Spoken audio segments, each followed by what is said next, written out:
Yeah, that's the funny thing. I just want to know what's going on if I want to know. Yeah, dude, I'm like, you try to tell a like 65-year-old black woman that I'm not gonna add her on Facebook. Yeah, yeah, you're in trouble. Yeah, family group chat.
6, 5, 4, 3, 2, 1.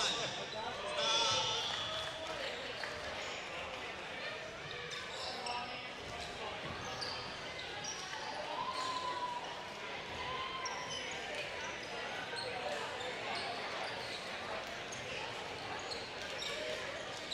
Everyone, we're going to take a short global break for team pictures. So if you're ready, be outside, and Scott will join you outside for team pictures.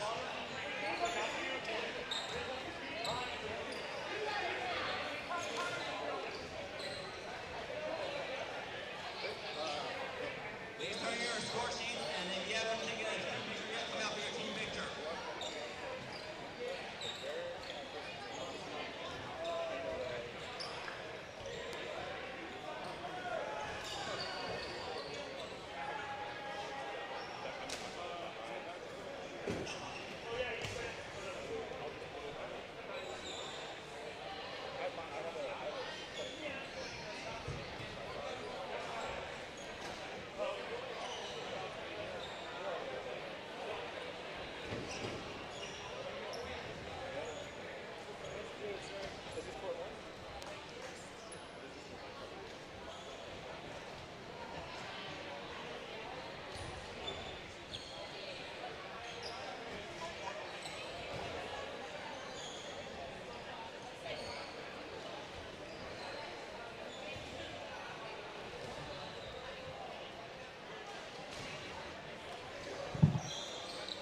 Scott's outside for team photos, everyone.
brackets now.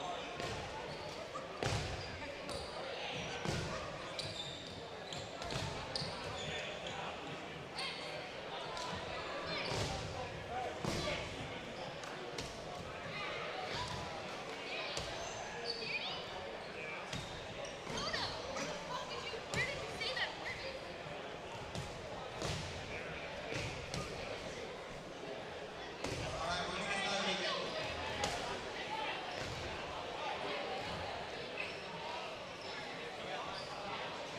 Starting in about 1 minute, 1 minute.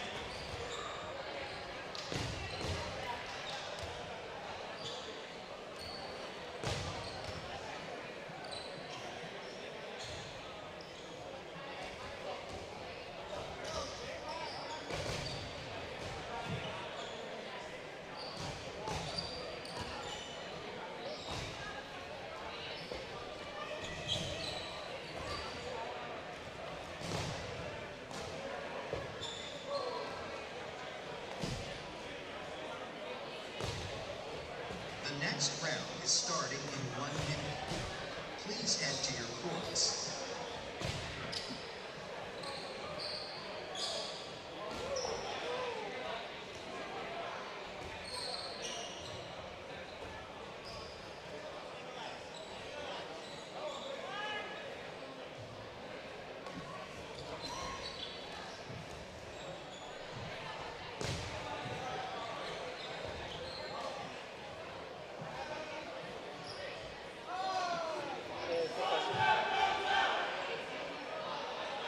Are we behind schedule? The next round is starting in 20 So seconds. on this part right now is Please get Feral to your versus Sunshine. Okay, thanks.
Blocks don't count.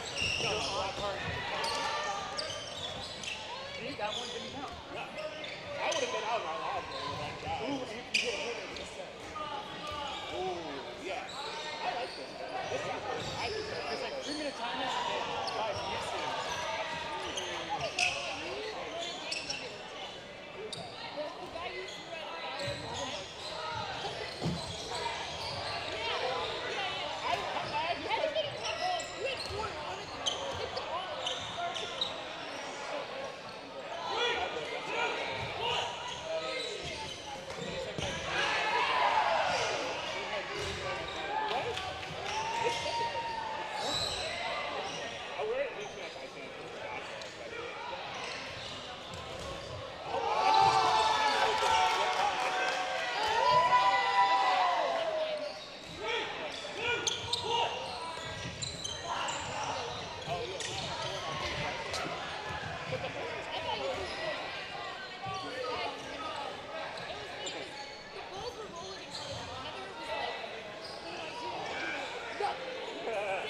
Celebrate with me.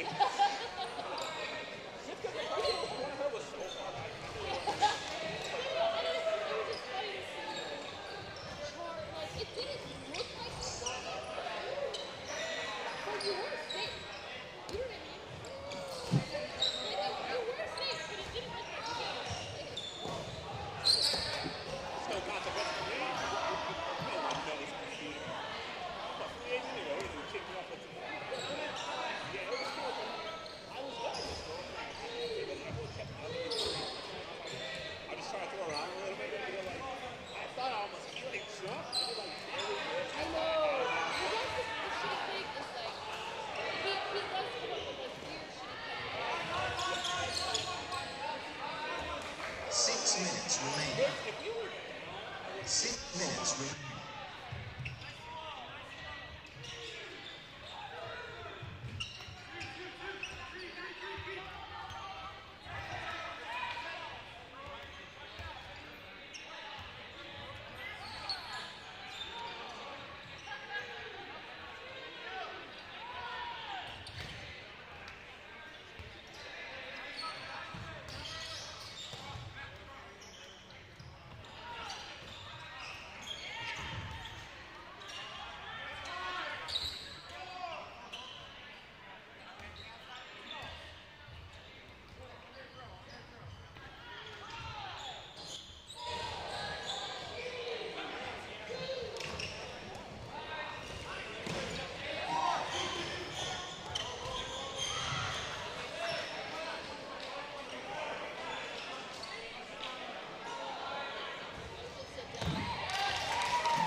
We have a throw from Kelsey Sweet at the middle. That's blocked.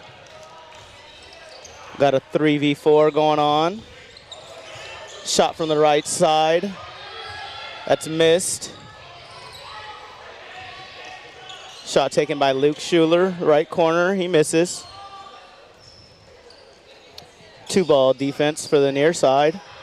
4 balls for the blue team. They take a double on Luke Schuler. He's able to survive both of them. 4-ball offense. For those of us joining us now, we're here watching Pegasus versus Team names. Pegasus versus Brave Little Throwsters. Gotta like their toasters on the back. Should have ascertained that. My name is Casually Confident. I'm joined by Malaysian Thunder, Matt Singerier, and we're here to help out with the commentating as you're viewing this match. We got 3-ball offense for the Brave Little Throwsters as they have the 1-player advantage. Ball's blocked. 4-ball offense. Let's see what Pegasus comes up with. Looks like they want to double somebody. They do throw 2 balls, but at separate targets. And John Gilbert, the left corner for Brave Little Throwsters, gets a nice solid out. Ooh, Luke Schuler with the sneaky snipe coming from the right side, cross court to get the tag. Brave Little Throwsters now has a 4-to-1 player advantage. And they have 4 balls as the ball rolls over. Ooh. Wow, that's some good survivability by Laura Salinas. Getting that out there, getting it down to a 1v3. Laura's got some fight in her. You can tell the intensity. She ain't afraid to come up to that mid-throw line and take her shots. She gets tripled, but survives as throws miss. comes back with all 6 balls, looks like. Yeah, let's see what she can do here. This is her chance. Take a deep breath and let it rip. Whew, just misses one. Thrown at Kelsey Sweet on the right side. Burden is still on Pegasus and Laura. Throws the second one, misses. Still on her with the 4 balls.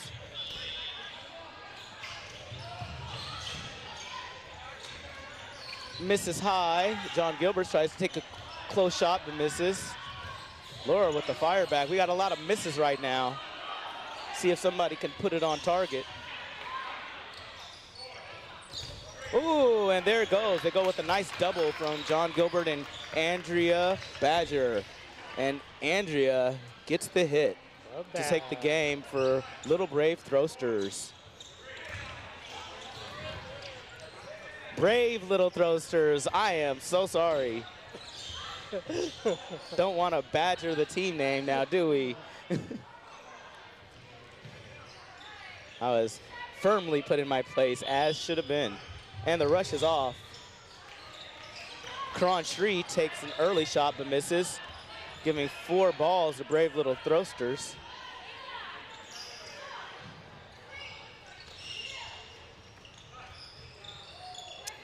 Single shot misses from Luke Schuler.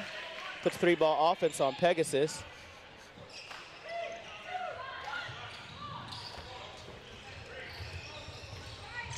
Throw taken but missed, counter taken but missed.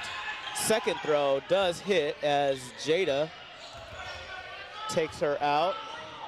1 ball now for Brave Little Throwsters as Danny Sweet tries to defend the territory. Ooh, and ducks under 2 balls coming at him. Nice evasiveness, survivability to stay alive. As Brave Little Throwsters approaches the 6v5 advantage. Andrew Izaric takes a shot, but it's blocked away. Ooh, 2 throws. Danny Sweet.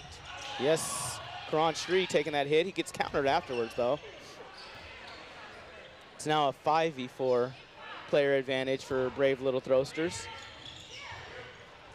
Ooh. Oh, nice single shots taken, both by Andrew and Luke to get 2 outs.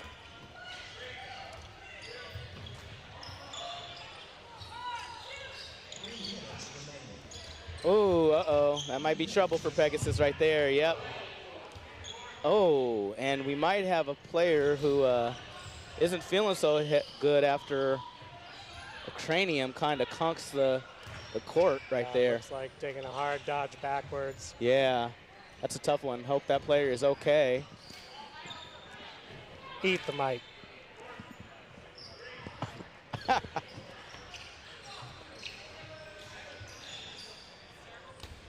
Well, that was an intense match. I will say, I did note that on the opening rush, Brave Little Throwsters had won the prior game, but Pegasus opted to take the quick shot off the opening rush, which kind of put their team at a disadvantage, as Brave Little Throwsters then had opportunity to kind of go to work with 4-ball offense and 3-ball defense for a good portion of the game afterwards.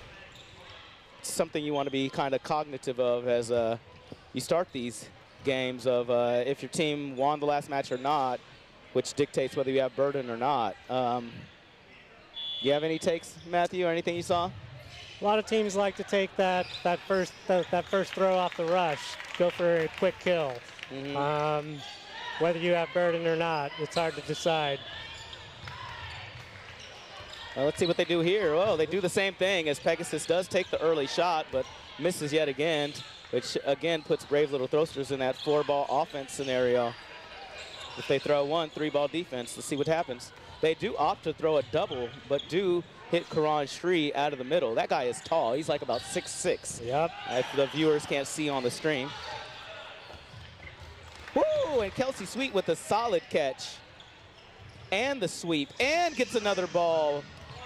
Kelsey's going to work right now. Danny backing her up, giving those big pump fakes. Another ball rolls over. Things are kind of going Brave Little Throwsters' way right now. Ooh, they get a hit.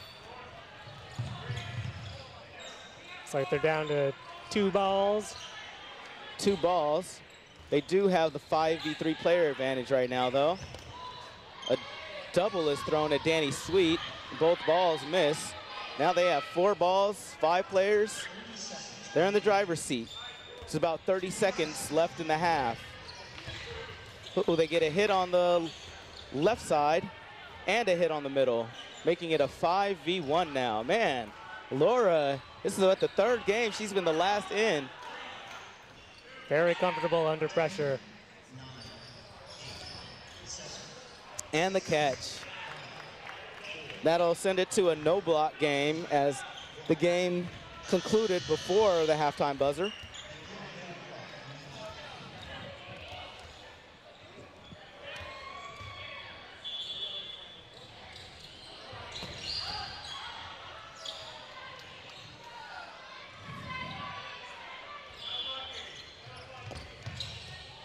Early backline throw from Brian Salvador on Pegasus, misses. John Gilbert on Brave Little Throwsters gets the hit.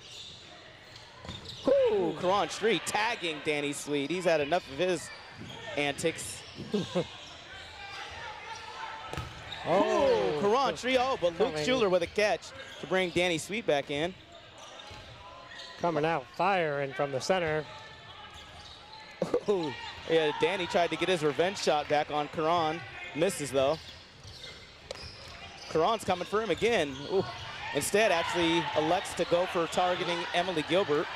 Gets her out. Andrea Badger blocks the ball. And no block. That's no good. Jada takes a hit. There's outs left and right. At the end of it, we have a 3v3. Laura takes a shot on Schuler. Misses. Karan with the block. With the block.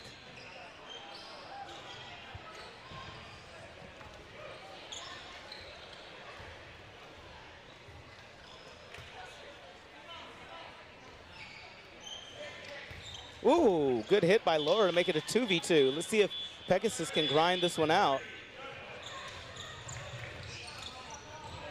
Oh, catch attempt is not quite made. And Laura is the sole ranger yet again.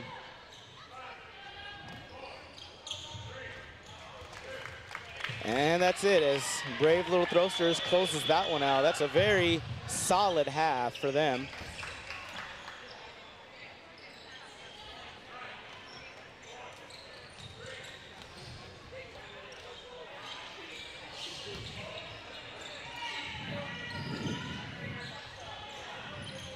And Pegasus is a relatively new team. I think this is maybe their debut tournament with Jada El Haki, number 15, being the captain. They do have a number of players that have elevated to some tournaments and competitive dodgeball. See if this team can stick together and kind of grow together. Whew. As Karan Shri blasts Andrew Ezerick to start the match. Getting very comfortable with those throws off the rush. Absolutely. Looks like he got another hit as well, Karan Shri. That's I gotta say, for Pegasus, that seems to be their marquee guy, marquee player. Has a pretty good arm and is able to manufacture outs, but with that big stature, it's kind of hard to have survivability. And support is a little bit of a thing that new teams have a little bit of trouble with understanding and developing. But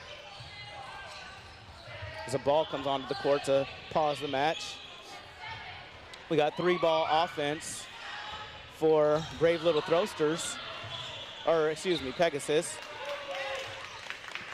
They take a hit and finger out.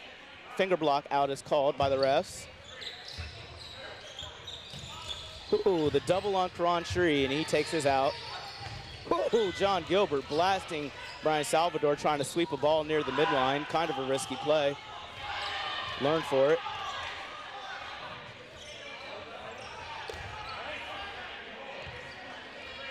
One of the rare times Laura won't be the last player in as she gets tagged from a Brave Little Throster attack.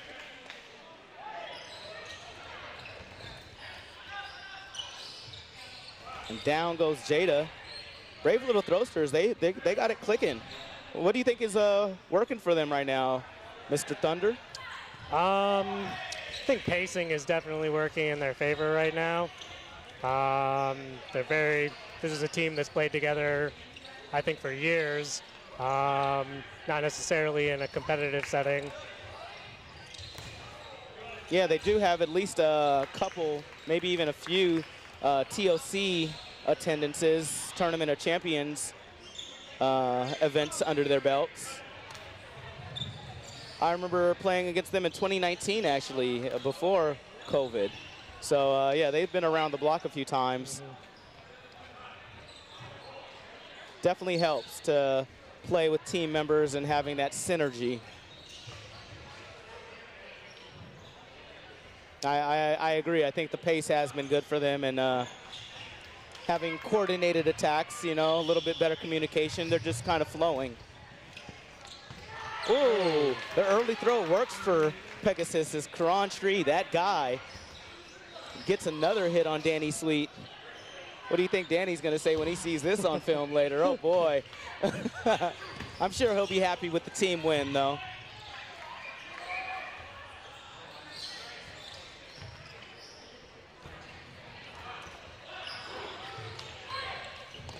Whew. Nice peripheral dodge from Jada on a throw from Luke Schuler. 6 minutes left in the second half. See if Pegasus can get a game. They do have a 5v5 right now, so this game is anybody's. Ooh, as Karan takes the risky but early throw, and it gets a triple. Yeah. Ooh, he gets countered on the back end, but a triple is in effect. You don't see that every day. Pegasus did lose a player or two, though, in that transaction, so it's a 3v2 player advantage for Pegasus.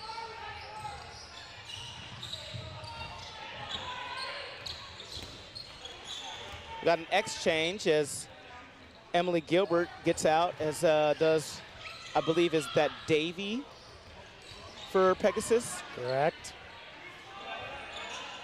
So 2v1 now. See if Luke Schuler can try and clutch this out for Brave Little Throwsters, or Pegasus can get a game in this match.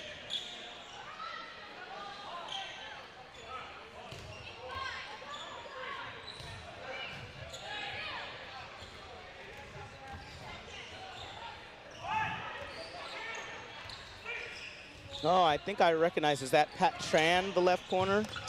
For yeah, that is. That's Pat Tran. Patrick from Portland.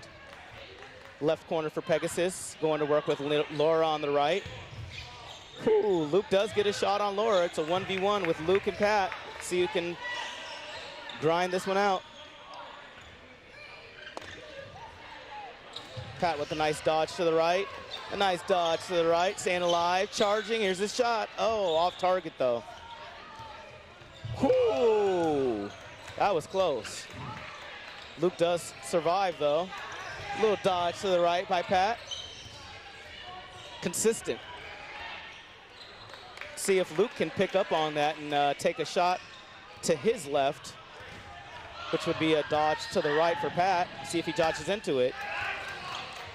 Throws center mass, but Pat is able to just block it away. Ooh, and there goes the hit as Luke does clutch that 1v2 out to take the game for Brave Little Throwsters. Pegasus does get that triple, but they still weren't quite able to get the W.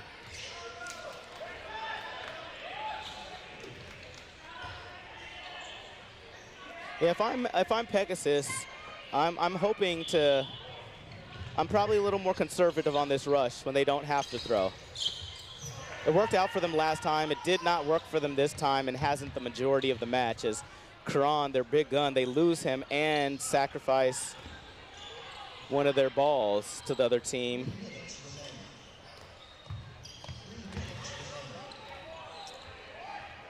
With 3 minutes remaining in the half.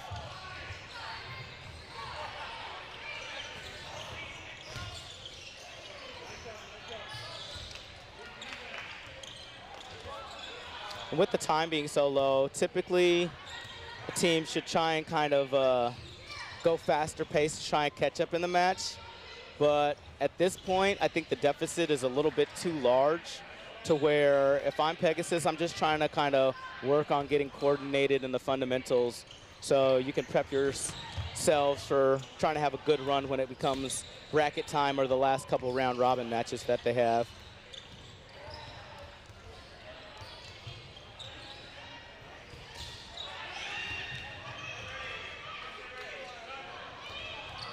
Brave Little Throwsters approaches for another attack. They throw 2 solos from each corner and miss, and Laura tags Gilbert, makes him pay. It's now a 3v4, Brave Little Throwsters with the player advantage.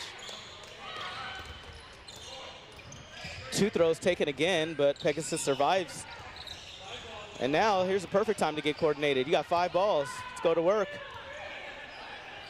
Oh, they elect to throw 2 solos, and the second one is caught by Andrew Azarek. That is what he does. Absolutely. If you don't know the scouting report, now you know. It's now a 2v6 for Pegasus. Oh, nice hit right there as Andrew can't catch a second one.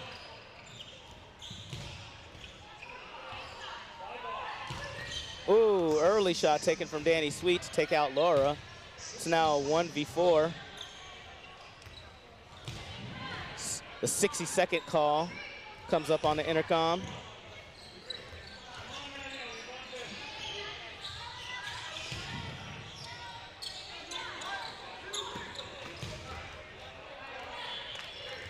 And the hit is granted as Emily Gilbert closes that one out. Probably enough time for one more no-block game. So there's a 30-second call on the speaker.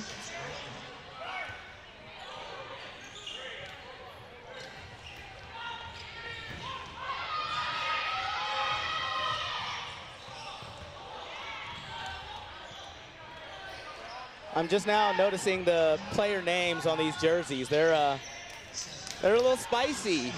A little spicy. We got Little Spice, we got Nefertiti's, Little Top, Groupie, Big Bear. I'm kind of feeling these jerseys that Pegasus is wearing with the nicknames.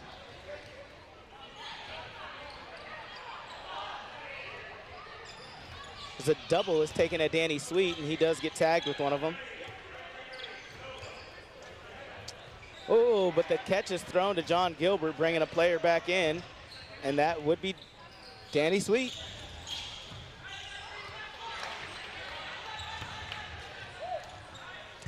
I don't know, a player may have come in out of rotation for Brave Little Throwsters. Have to look at that a little bit later.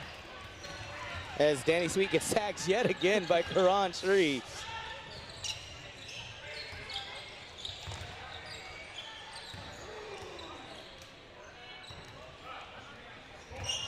Ooh, and Luke is letting it rip from that left side, right corner from his team's perspective.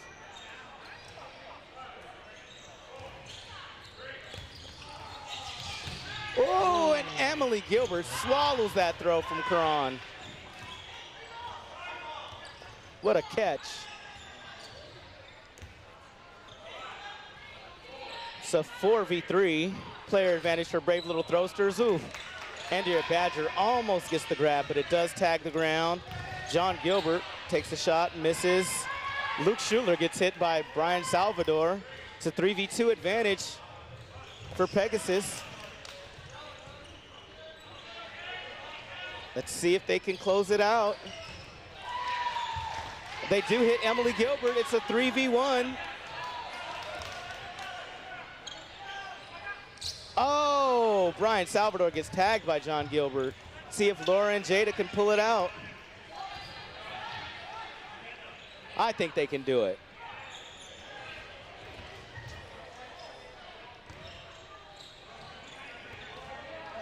But John's got a lot to say about that. Let's see if he can clutch it out for his team, as was done earlier by Luke Schuler.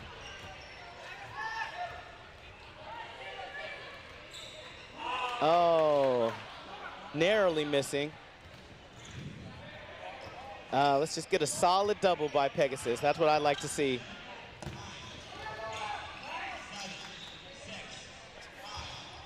Clock's down to 5. Got to take the shot. Oh, line out. They did it. Out. And that's a W as they elate for their win. They stuck with it, and they definitely have some good vibes. Love to see that.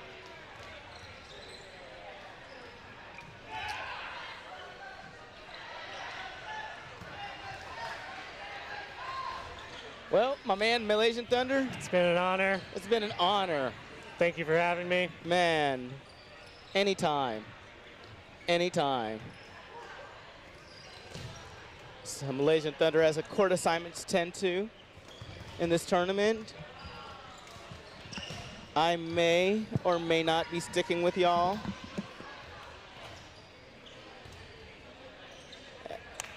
Quick reminder that we are at the Everett Slam at Everett Community College.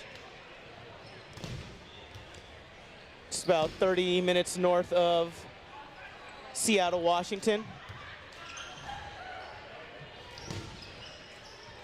This is a mixed tournament, 3v3 gendered. And we are still at the round robin, at the tail end of it. Probably have about 3 or 4 more rounds left before we enter bracket.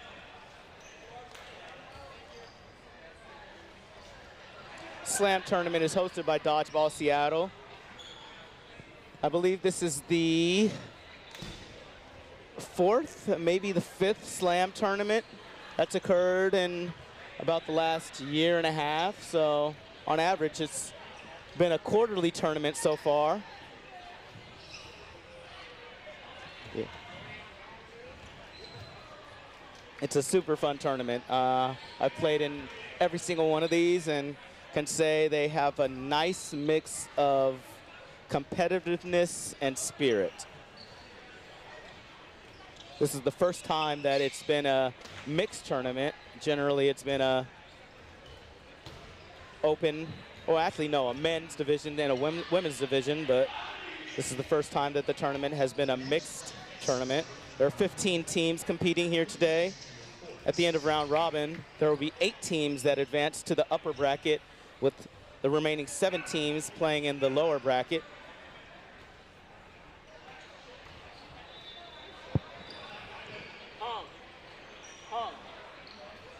Single a single elimination once it comes bracket time, so it's one and done.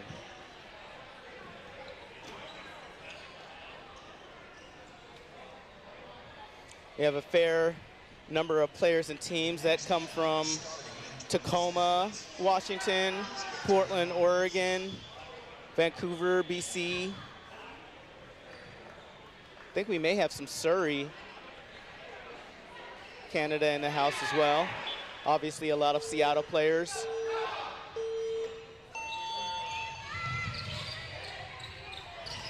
A couple players from Eugene, Oregon as well. And thanks to everybody who's traveled up and is tuning in for the stream today. As another round is just beginning to begin, we have Couple-Palooza on one side, which is a Portland, Oregon. Actually, this is Portland, Oregon versus Oregon right here.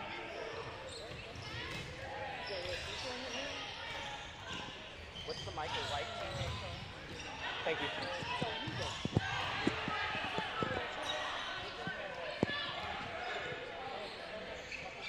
Yes, Double Trouble, captained by Michael White, and Couple-Palooza, captained by Spencer Dellis, as we see this clash of Oregon versus Oregon.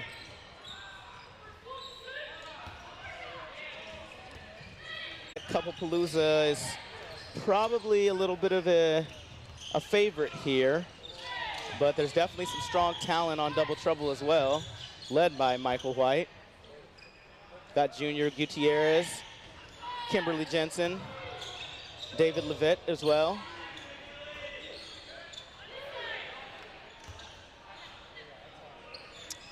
And a couple of players that I don't quite know the names of, one being the left corner. As the throw comes from the middle, Junior Gutierrez.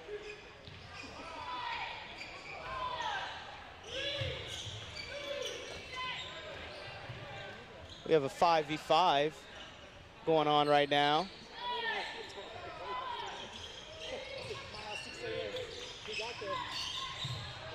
Shot taken by the left corner, misses.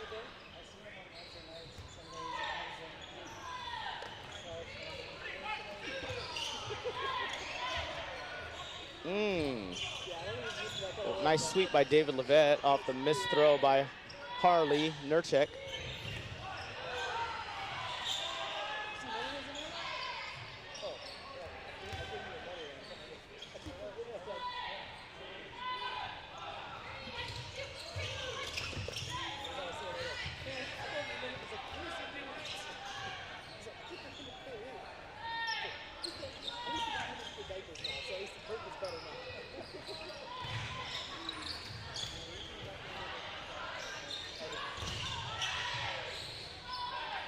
Four-ball offense coming from Couple-Palooza. Shot taken by Kenny Mulvena. That hits ground.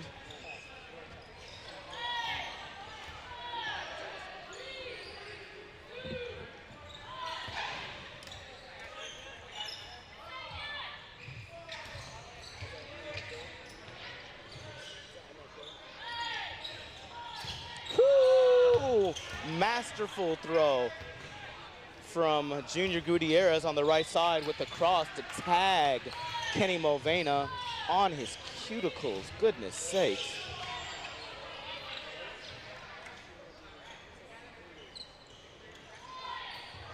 Couple-Palooza ready to go to work with 4 balls and 4 players. They do take out Junior Gutierrez with Katie McGuire taking the hit. It's a 4v4. The ball returns to Couple-Palooza. There's Kelsey taking the shot at the corner. It's blocked away. Double Trouble going in with 3-ball offense. They take a shot from the right side that hits Harley. But Levitt, after getting the hit, gets countered by Spencer Dellis for a solid trade. We got a 3v3 going on right now. Oh, don't go for that ball, Kimberly. It's not worth it. You can see Kimberly Jensen in the Sue Bird jersey on the right corner, tempted to go for that loose ball.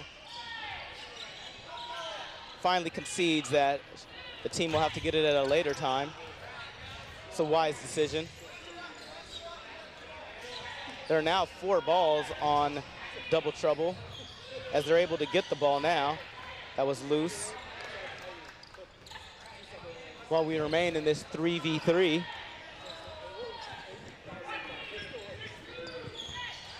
Katie taking the shot from the middle, but misses.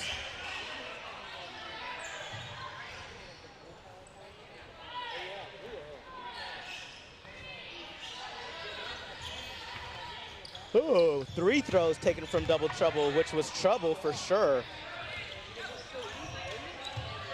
And there was a double that occurred all the way from the left side to the right that clipped the toes of Kimberly Jensen, leaving Double Trouble in a 1v3. She takes the sneaky shot on Spencer Dellis that missed by inches, and then gets ganged up on as Couplepalooza takes the W.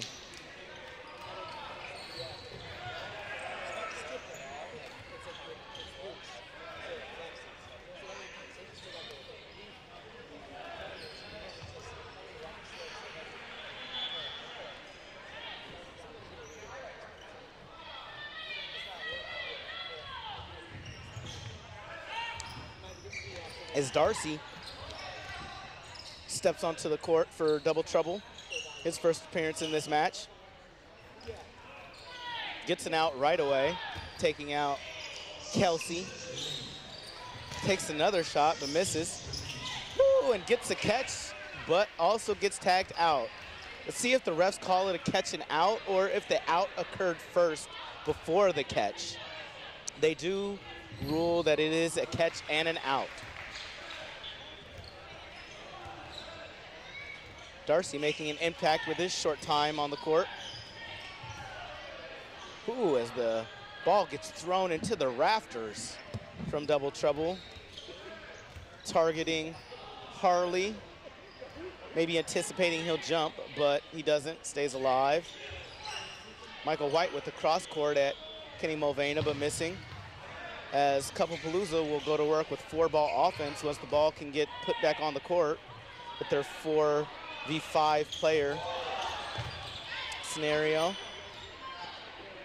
Kimberly Jensen's tagged out, making it a 4v4. The Double Trouble with the 4 balls. They elect to go double left attack at Kenny Mulvana, but neither ball is on target. Single throw from McGuire at Michael White. He blocks it away with relative ease. He's one of the better survivors in all of the Pacific Northwest. Survivors. I'm not sure if I said blockers, but survivor. He blocks and dodges.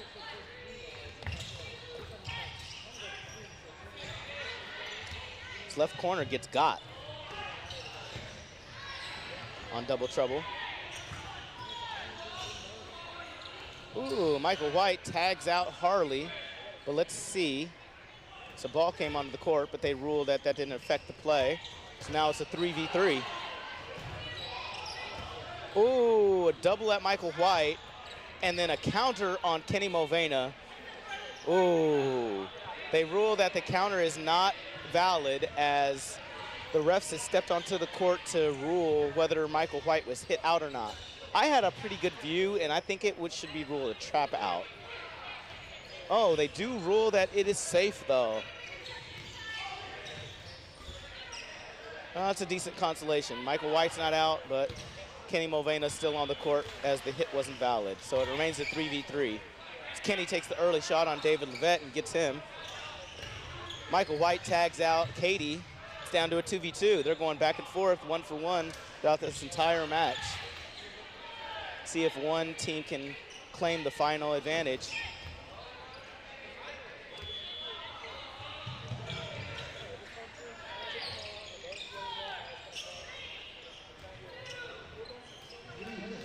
Oh, as Michael White tags out Sierra Shozik.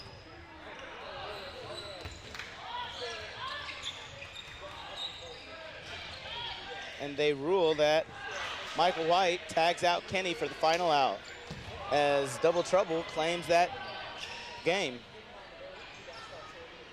As we're here still in the first half of this match, each match is a 24-minute match separated into two halves.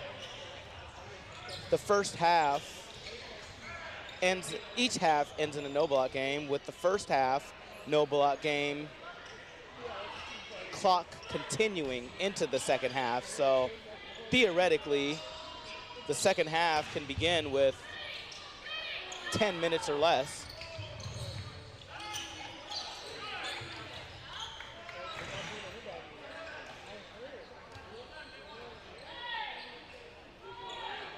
As Double Trouble approaches, Junior goes for a sidearm sling but misses. Cupapalooza congregates, coordinating an attack that comes from Kenny Mulvena as he gets a stifling out on Kimberly Jensen. Early throw coming from Spencer Dellis, but gets the hit on Darcy, grazing his ear.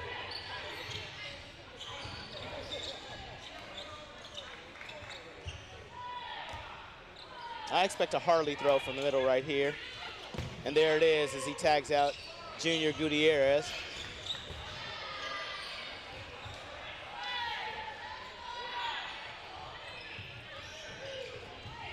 Early throw from Kenny Mulvena, counter taken, but neither shot hits. Michael White tries to take a hit in a little bit of the turmoil. Does not connect on Spencer Dellis.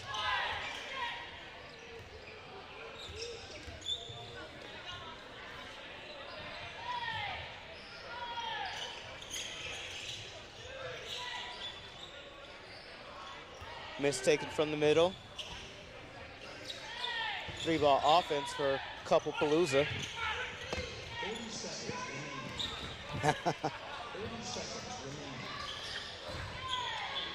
30 seconds left in this first half. See if Double Trouble can get the player deficit down a little bit going into no block. That 3v6 is going to be even more tough to come back from in no block.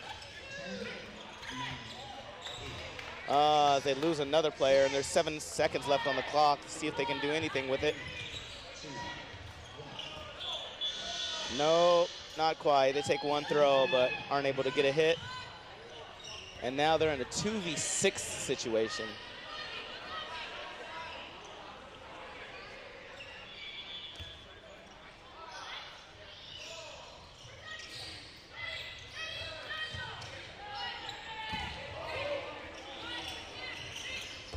Ooh, look at the shiftiness of Michael White and the counter as Kenny Mulvena goes down.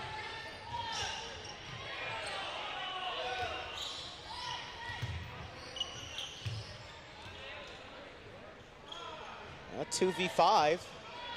See if Cupapalooza can get a player out. Oh, as Michael White throws an inadvertent catch, targeted for Katie McGuire, but skips past her and goes to an awaiting arms of Sierra Smotek, and then Katie closes it out with yet another catch. As Cupapalooza takes that game, as they go into the second half. I believe that would make it 3-1 Cupapalooza. Hey, what's the score? Is it 3-1 or 2-1? 2-1? Okay, 2-1. Thought another game happened, but 2-1 Cupapalooza. As Double Trouble is right there, and I will be signing off for the second half as I need to prep for my next match. But it's been quite the pleasure commentating for you all, and I hope you enjoy the broadcasting, and maybe we can get somebody else in here. But enjoy.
I'll lead us off.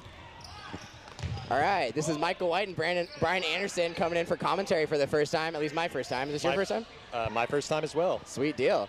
So we're watching commitment issues with a strong lineup on the far court here, at least to us, against Goonies, which is one of the top teams formed out of a majority of Misfits players, one of the top teams out of Seattle. What do you know about the commitment issues there, Brian? Well, I mean, we're looking at Brandon Officer here. Yep. Chucking, doing some good job. Mike lined up against Jake. 3-on-3. Oh, big shot on. Casually confident. How's Jacob Struzik been doing coming away from Cloth out of Europe? I know he just moved back to Seattle not too long ago. Is he picking up the foam ball like he used to? Oh, absolutely, yeah. Yeah, I think it didn't lose any time whatsoever out of wherever he came from. He is cleaning up. Looked like he got a big catch in that last set to get the win, I believe. It's 1-0 right now. Goonies. Now we're looking at a 2v2 where Dodgeball gets good. Yes, yeah, the mid game. Who gets to throw counters and who's going to throw doubles? Well, yeah, so what's your strategy here? It looks like Goonies is on the defensive with 2 balls. So if you're the offense right now, what are you trying to do? I think they're going to mix up, probably throwing singles, followed by doubles if necessary. But I think it's going to be a game of singles for a while until they see a matchup or someone getting gassed. Okay. I don't know. What do you think? The way I play this is usually slow and steady, feel out your opponent. Exactly. It's a guy and girl on each side, so sometimes you can underestimate how capable one of the female throwers are. They tend to surprise you. They tend to put a little movement on it, so I like to be ahead of that by taking my time. But you have to respect somebody like Brandon Officer or Jacob Struzik because they can just outright hit you. So biggest thing is to pay attention, and then I try to pace myself. The team that usually gets gassed out first is the team that is fighting uphill. Absolutely, and we're seeing some really great early counters here, especially on Andy, one of the stronger throwers in the Seattle area. So it's going to be an interesting game of who makes the first mistake, it looks like. Everybody's throwing singles. Yeah, Andy's been playing for a while now. I met her years ago down in Eugene, actually, which may have been one of her first tournaments. But she's got quite the arm now. All right, so we enter the end game. We saw a missed counter and then a follow counter by the Goonies. Brandon's holding all 3 balls over there. And we're approaching no block. Okay, we got 30 seconds to no block. So I think you're going to see 2 quick machine gun throws. For Brandon? Nope. You think he's going to try to press and get Jacob off the court early? I thought so, but guessed wrong there. We'll see. He's holding all 3 balls, so I think he might have the right idea. Free counter, yep. Yep. Okay. So I definitely think Brandon's going to take it to no block. Oh, he went for it. Okay. Oh, yeah, not a bad point. He gets 3 balls back. Yep. All right, so we're going to take a look at the camera here while we're switching halves. Or no, they're going to no block first. Yep. Okay. All right. So the great game here. I love this form of dodgeball. Personally, I think no block is my favorite form of. Oh my God! Oh, did he get it? He got it. Oh my! He rattled it in, so he's got a teammate in. Got Cody Burke on the court behind him. It is wow, unbelievable. Holding 3 or 4 balls. I don't even know how many he had at the end of that. Did you see the strength? Oh my God! The flex at the end. Well done. That was the opposite. Not the Goonies. The other team. What's their team name? It starts with a C. Commitment issues. I was thinking complex issues. Yes. Like, that's not right. On camera? All right. Hey, Mom, what's up? She's actually going to be watching my next match on this court, and I lost the last one, so we got to make up for that. I only got to catch a little bit of that on the stream. They're ready to go right away, but great first half, great finish by Brandon Austin. Yeah, here we go. Close game, 1-1. So opting not to throw on the pitch. They'll reset here. Well, yeah, have you noticed throughout the tournament so far, have people been pretty conservative playing against you off the rush? No, well, certain teams play more aggressive than others, and I think it's usually like you identify in a first half who's got the faster rush and who's gonna like win at 30 feet. Oh man, John Bell throwing a catch that he knew he shouldn't have. Big play there. And I think commitment issues is generally thinking they're gonna win at 30 feet, or at least that's what they're anticipating. They didn't need to throw off the rush there. Okay. At least that's what it feels like. Yeah, I agree. They seem to be a well-coordinated team that knows what they're capable of. They're confident in that, so there's no point overextending, trying to get an early hit. Yeah, there are several Team USA and Team Canada players on this team. So. Yeah. Team North America. I'm not lying when I say these are probably 2 of the best teams here. It's hard to say till we get to the tournament play, but... definitely 2 of the most exciting and teams that you're going to be looking at in the standings, for sure. Yep. A lot of reactive, aggressive throws. I just want to highlight a matchup that I'm in love with here. We've got Shota versus Jordan. I'm watching Not that there's a bad matchup, but this is that's a fun one. Two of the guys that I think have some of the best verticals in the Pacific Northwest, if not the U.S. And very explosive counter players. Yeah. Jordan likes to kind of turtle up in his corner and play it safe. Yep. But when he gets that green light, it's just like that. He sees his opening, he can hit anybody. Yeah. Shota's very much the same way. He likes to get in your face and force you to react, and when he gets you on your heels, that's not where you want to be. Yeah. Oh, great counter. Counter. Look at this. This is exciting dodgeball, Michael. Yep, we got Cody Burke in the right corner with his two girls from Bloom, all Canadian players. But we've got a 3-on-3 going, and Vincent's matched up with two players he's at least somewhat familiar with. Kira Monroe, I don't know very well, but she's, I believe, on one of the Team USA teams, correct? I believe so. I think on the mixed team. Nice. Yeah, I'm not sure where she plays out at, but I've definitely seen her as a veteran on the Premier Tour. I think she's out of California. She may be LA. I'm not certain, though. I wouldn't swear by that. A dodgeball veteran, nonetheless. Exactly. Yeah. And then Amber Neighbors is the opposite corner, actually. She started playing in Portland probably 6 to 8 months ago. Immediately had an arm, found confidence in herself, and she's already playing with Misfits now. So seeing her rush off the back line like she did, Goonies, my bad. She's connected with the underground Misfits, the mafia that they are. Yes. But she's risen to play at a competitive level very quickly. So I'm excited to see how she does today. Yeah, that's exciting. Now let's see. Now we're in this this mid game here where everybody gets a blocking ball except for the team that had Burden. Yep. Slows things down a little bit, but this is where a lot of strategy comes in. It comes down to execution. How do you play with your teammates to create the opportunity for yourself? Ooh, what an excellent crash. Yeah. Line, no catch. Ooh, that's a big change. Yep. Yeah, had his back toe. They get the counter on Amber, but Cody steps on the back line right before he makes a catch. The catch is invalid, and now it's a 2-on-2. Yep. All right, here we go. So coming out 4 balls here for the Goonies. I think this is a position where you take a double now, right? Yeah, it's, again, I prefer to feel it out to see what happens. So these, especially with these two Bloom players in purple, I'm not familiar with how they throw the ball. So I'm hesitant to overcommit to trying to trade out or commit throwing 2 balls at the same time because I'm trying to sync that up, and they might be able to read that and exploit that to their advantage. That said, if you can coordinate that at the right time, rush them off the back line, what we would call a crash typically, or a rush, that can put them on their heels and create a great opportunity to just get an easy out. There's the great counter by Vincent. Vincent just kind of created that himself there. They were targeting Kira, so he saw the opportunity to rush and then switch his throw mark, got the hit, and then didn't get hit by shuffling. And then 1 ball to block. Ooh, let's go. That was a play. And it brings in your favorite. Let's go, Kira. Catch Jordan in. Bring it back. Yeah, no, absolutely. That would be. She might just end this herself. She's got a left-handed curveball she places well. Always got to respect the fellow lefties. Yep, it's a threat. Oh. Still in, she's good. She's respecting her opponent. She knew she had to get back from that. That was good. Oh. Well done, well done. Tried to position for the catch, but 2 good throwers. Can't always get it. What a clutch catch to bring into a 2-on-1, facing down 2-on-1 themselves. Clean drop catch. The Canadians know what they're doing, man, especially with 7-inch foam. Yeah. And Vincent's got a nasty little changeup, curveball, whatever you want to call it. It's not a straight throw. Like that. No. That's a very difficult catch. Vincent's an interesting thrower. He is one of the most difficult players to predict. Yes. He knows how to switch his target and show a different impression as to what he actually wants to do. And he knows how to do that in a very reactive state of play, which makes it very hard to read. Fellow teammates here on the left corner versus right corner, Jordan and Brandon Officer. Another fun matchup. Yep. Yeah, it looks like we've got. Who was out? Oh, Shota got out earlier? No, I think he's resting. Okay. Yeah, maybe. Oh, no, Andy threw the catch. Andy okay. Yeah. Oh, yeah, 3 guys on court. John Bell there in the middle is one of my favorite players to play against. He's a problem almost 100% of the time. Yes, absolute chaos. Makes you always look at him, even when he doesn't have a ball. Oh, man, pop up there. It's close. Gerard again on the right there in the light blue shirt. He's got a wicked left arm as well. Yeah, love the lefties. That's a big out and counter trade. Gerard's aggressive, so if you can get him out of your way, it eases things up a little bit. 3-on-3 scenario, though. Goonies has to throw. I think we have 4 and 5, right? I meant balls. Yes. 3 and 3 even. Yes. But yeah, what are we at? 5-4? 5-4. So still, very early in the game in terms of creating your matchups, which I'm learning a lot about mixed. Is it's about creating the situations when you get to that mid game that you want to either have an advantage on your left or right side.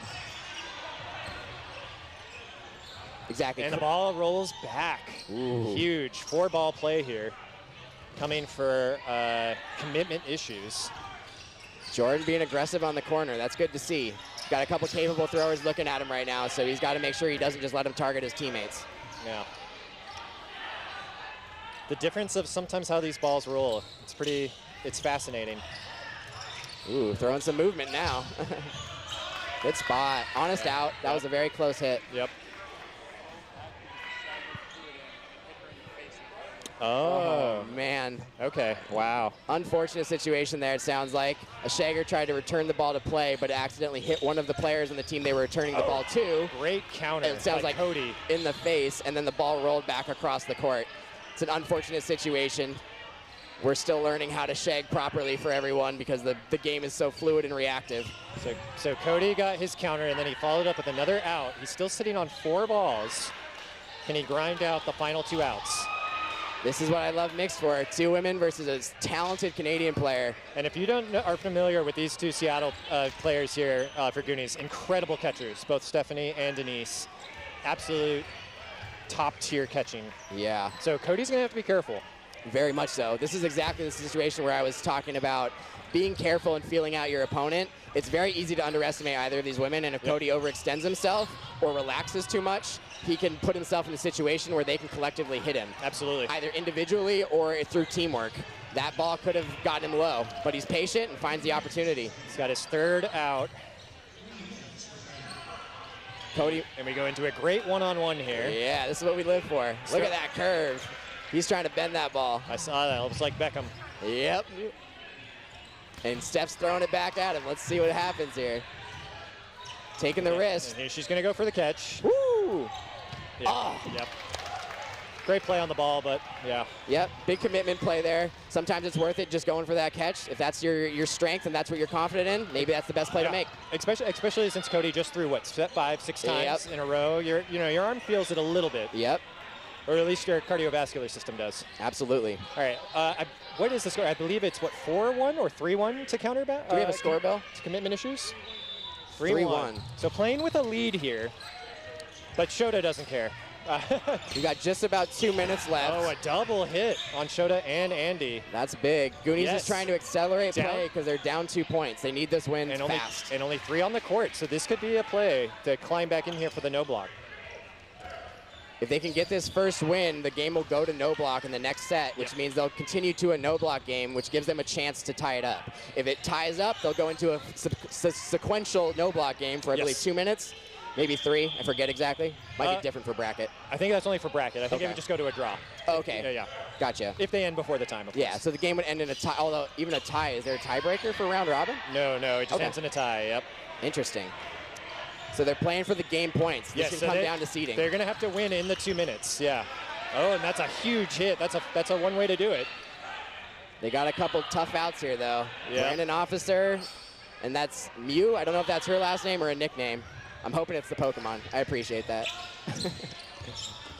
Let's see. They got to win in, I'm assuming, under a minute 30, 90 seconds. Oh, 60 seconds. Okay, so there's theoretically 6 throws left in this game. So commitment issues is trying to just eat the clock right now. Oh, into a catch. Heartbreaker. Almost a disarm. I mean, Well, yeah, it came off her ball and she collected her dropped blocker. The ball popped up and Brandon got the catch. Yes. Wow. Huge game-changing shift. Those are the make it or break it moments. It's part of the nature of this ball type. 7-inch foam has a tendency to ricochet. It tends to stop on flat objects. It'll ricochet and die in motion. It may pop up, it may go left or right, but it loses speed. And that allows you to recognize that situation and make a big play like that. Brandon could have been hitting a cross-court shot there, but he was aware enough to collect the ball without getting hit. Now it's a 3-on-4, 3-on-5. Yeah, 3-on-4. And at this point, with the 10 seconds remaining, it looks like it's going to be secured at least a 3-2 victory at worst. Yep. For the commitment issues. Oh, big hit. Big hit. Going to no block. Goonies with all three of their women still in. Kira with the left hand on their left corner. But you got Shota and another one of the Bloom girls here. I'm looking for some fireworks from Shota here. Yep. I think they're going to try and double him because it's a fun game at this point. Not much reason to hold back. Near hit there, but ball bounced off the curve. Woo! Being aggressive and getting the opportunity to take Jacob Struzik out. That's hard earned. Yeah.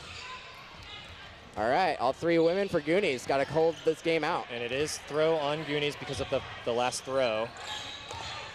Shot at the announcers by Stephanie. She says she likes us, but sometimes I wonder. They're calling out on Stephanie. Oh. I did not see what the out was. The line fault, or did she get nicked on the cross? I'm not quite sure. She must have been a nick because I don't think she was anywhere near a line. I didn't think so either. It looked like she adjusted her throw as Shota cross, and she had to react. So her throw went wild and high, but she tried to turn away from Shota's throw, and it looks like the refs thought she got nicked. All right, I feel like... Ooh, let's go, Kira. Big lefty there. Finish strong, lefty. Yeah, let's go! Well done. That's high-level dodgeball. That's fun, a 3-2. Long games in that matchup. Well, thank you, Michael. Absolutely. It's been a blast commentating with you. That was a fun match to watch. Absolutely. Are you playing the next set? Oh, I think we're going to look around the camera. I think so. Yes, I believe so. Cool, cool. Well, then I'll be on another court with you. I'll be playing on the stream court, so wish me luck. Good luck with the rest of your tournament. Yep. Cool, cool. See you later in the bracket.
Okay, just to give some context to this match while I try to set up some extra cameras.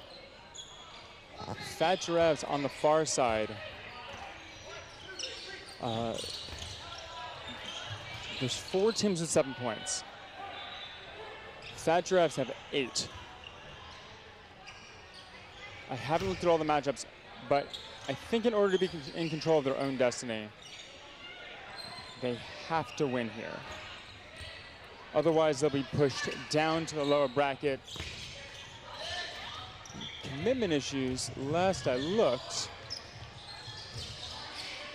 did look solidly in,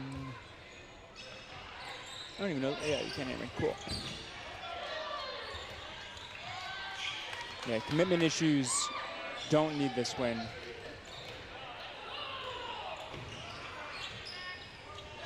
Fat Giraffes currently sitting in 6th. They can slip 2 spots at most. TFO, Sunshine, Tsunamis, and Heartless.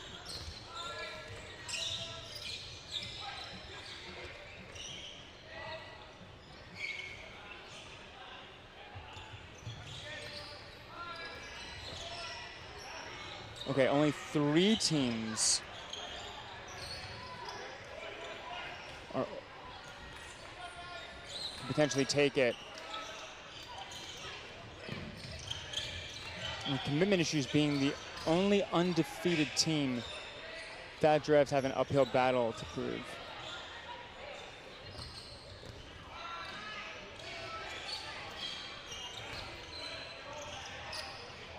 Max doing a good job getting behind that blocking ball.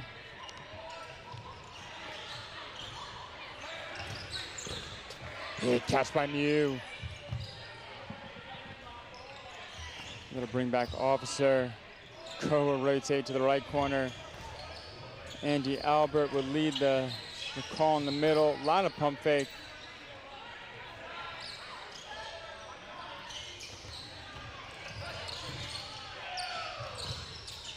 Nice sidestep by Officer. Keeping the pressure on Doolin.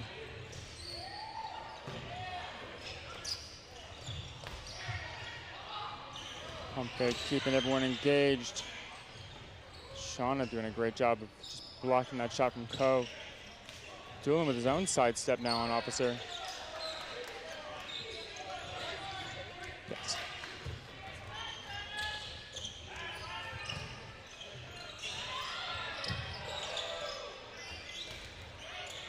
Blocked by Heather. Nice, pretty simple shot. Is that a double? That's a double.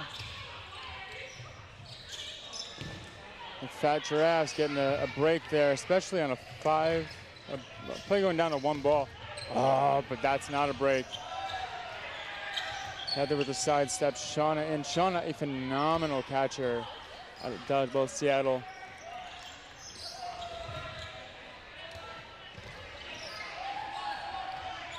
Let us see. Heather a little high. I actually don't know Heather's last name off the top of my head.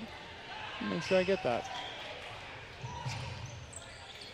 Heather Mason, Shauna Marie Manuel. Well, ooh, Mason can.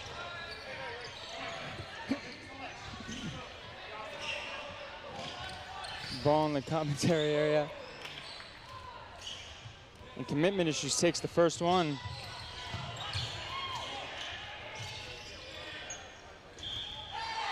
This is round 12 of 12. Fat Giraffes looking to be in control of their own destiny here. 3 teams in the hunt for their spot. Shota. You know what? When you're the only undefeated team and you get to the last round of the day, you get to have fun. Tyranny blocking the cross court from Officer. Fun fact, I hate that cross court. It is a pain of a cross court to deal with. It usually comes in such a weird angle. You have to give him more attention than you really want to. This is out of office here, by the way. And you can't fully focus on your matchup. It's great.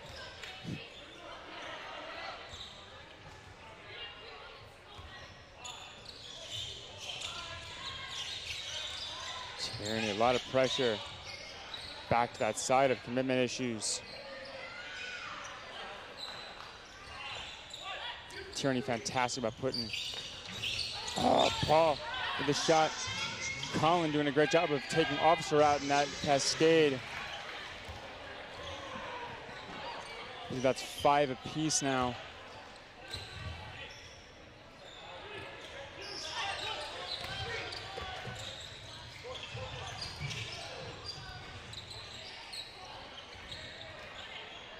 Double from onto me there.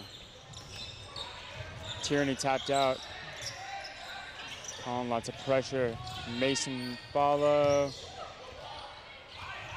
Colin blocks. Thank you.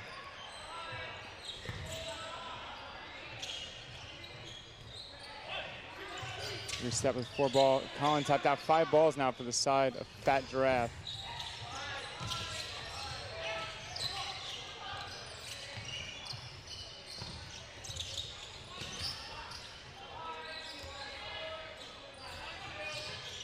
Gabbard tapped out by Shota in that little 10-foot duel.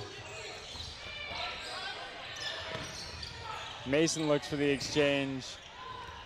Shota looks for the out. And Mew finds the connecting catch. The team catch. Of course, from the Canadians on commitment issues. That'll bring commitment up 2-0. 4:30 left in this first half.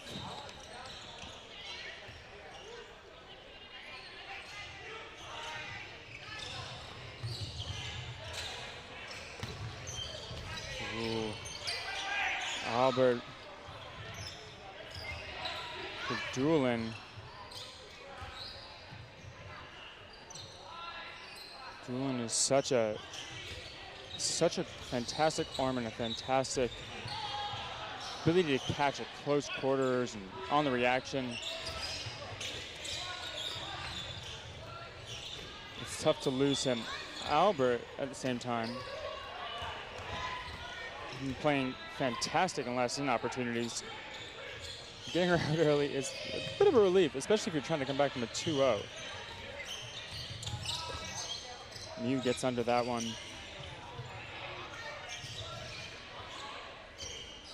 Patient play from the team in the lead.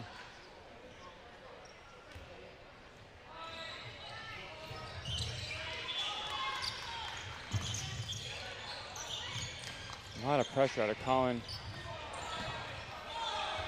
And capitalize on that pass.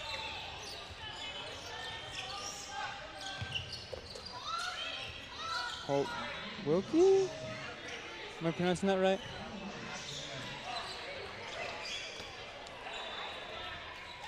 Sejka for Colin.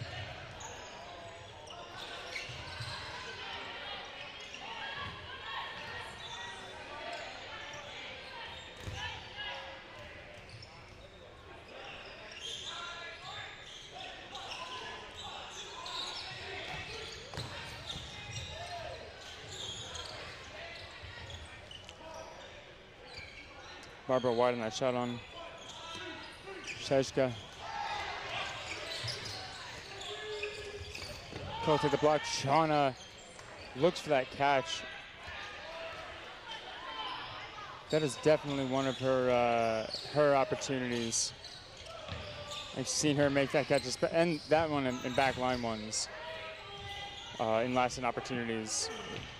Like, those are her catching moments. For sure. Mason looking to come up with that ball rolling away. Mew keeps the pressure. Mason tapped out. Fat Giraffes need to find a way back into this to control their own destiny.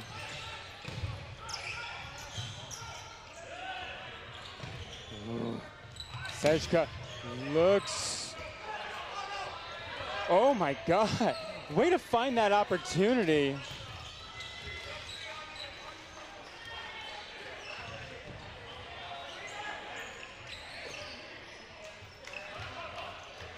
What patient play by Sejka.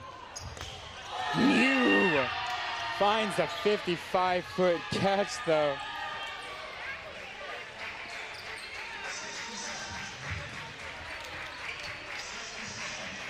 Wow. 3-0 in this first half.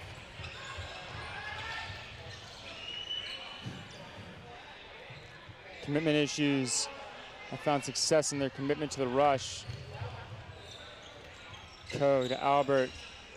And they'll play 3-ball.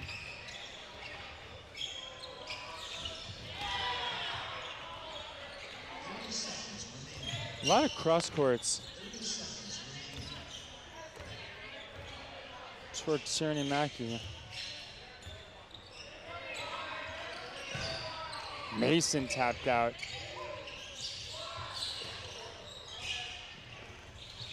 Big shot from Burke there. Gabbard tapped out by Ko. Officer again looks for that cross court. Albert tapped out. Triple! Wow!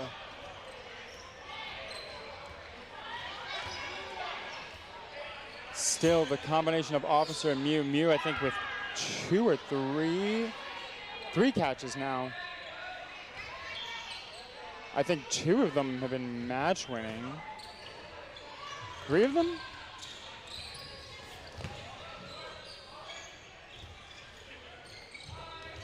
Dillon looks for the foot shot on Officer. Oh, both players on the right side of Fat Giraffe looking for catches and can't snag it. Manuel looks for her own. Mackey finds his opportunity. Oh! 4 attempted catches out of Fat Giraffe. I guess I've never seen a giraffe make a catch.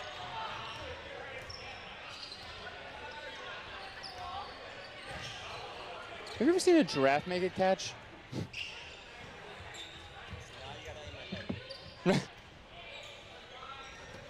Got it in everyone's head.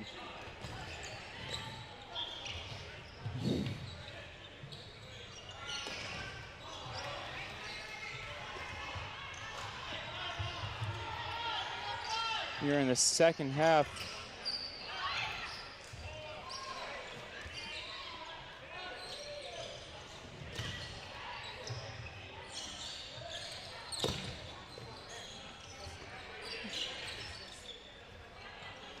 Where'd that go?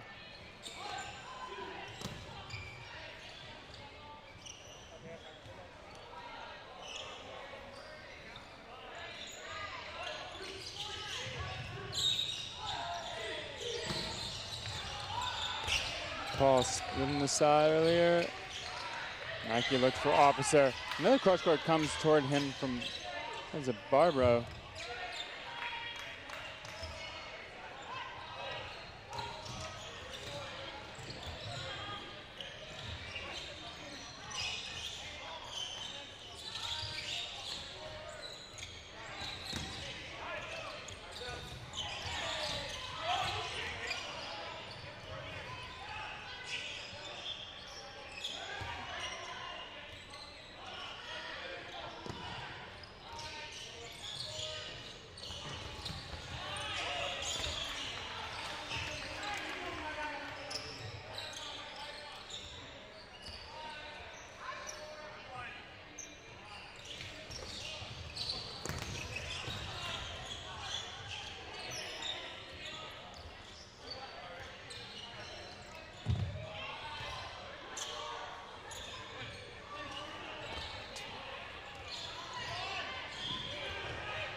Okay, I had to look away. Very sorry. Trying to manage some stuff here.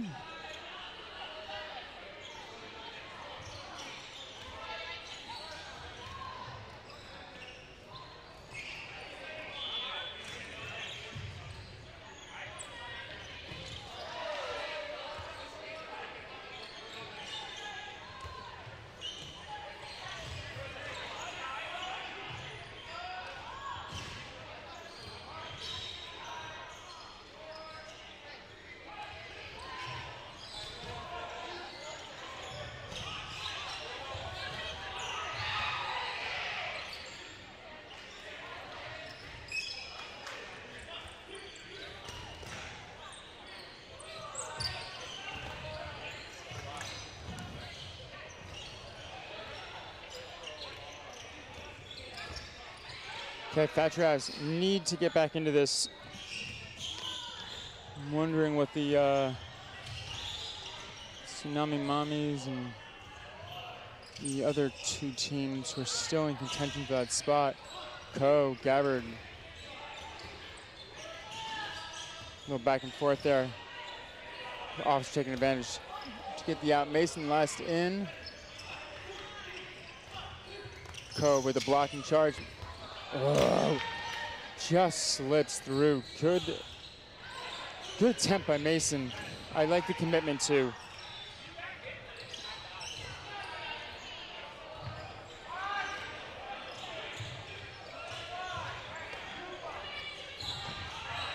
Commitment issues, up 4-0. Looking to go undefeated in the round robin, the only team to do so.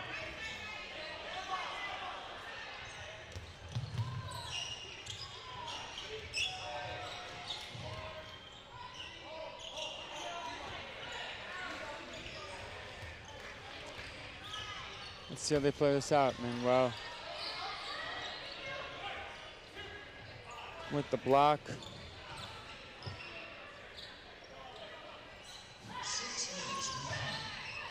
A lot of pumps. Barbara getting through it. Cross court from Burke on the Sejka.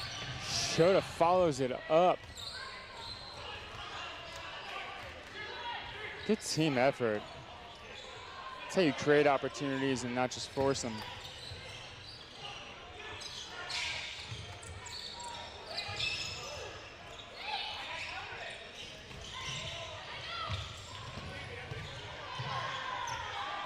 Burke with a great cut. Big catch by Paul.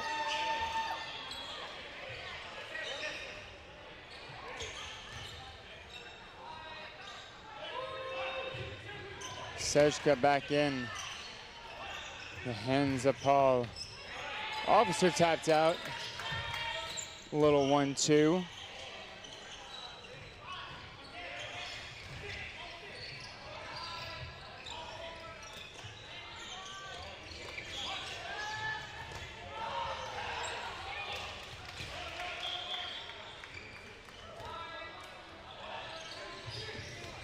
Ooh, gets to the blocker there.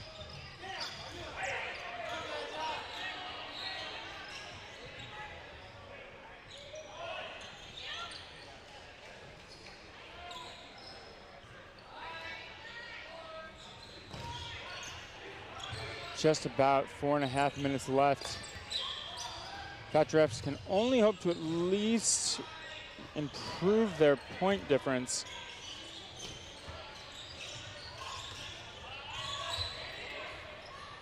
A lot of pressure. I do think they need to move fast though.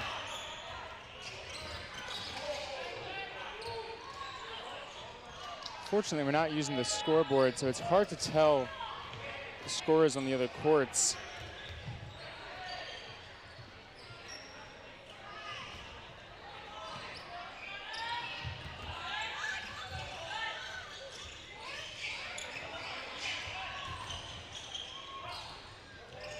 Staying alive, Fat Giraffes. Getting through all those doors. Burt doing the same response, and Albert finding a counter on him. Shauna.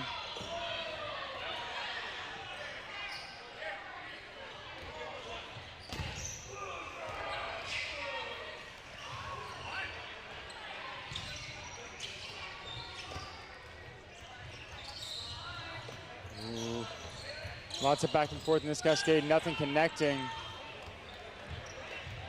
Burke looking for the shot on Sergey, can't find it.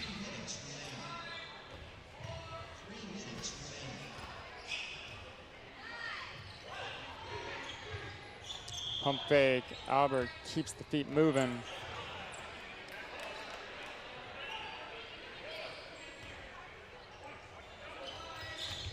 Blocked by Chung.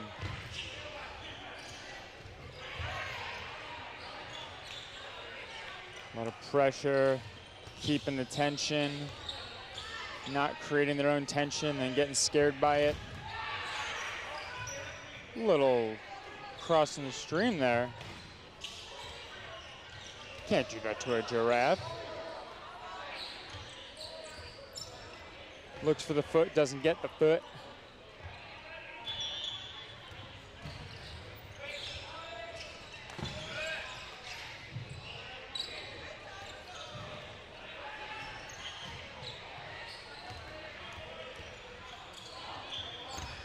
Ooh, ground just in front of Mason and the shot of Burke.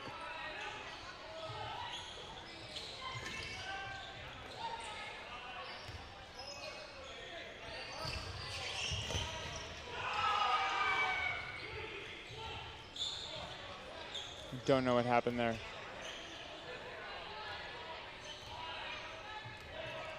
I know Mason's bounced just in front of her from my angle. I wasn't sure if there was something with a follow-up.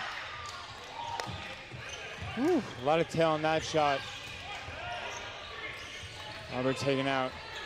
Collins says your last in. Adding pressure. He was looking to hit Burke while he was on the ground. And the giraffe.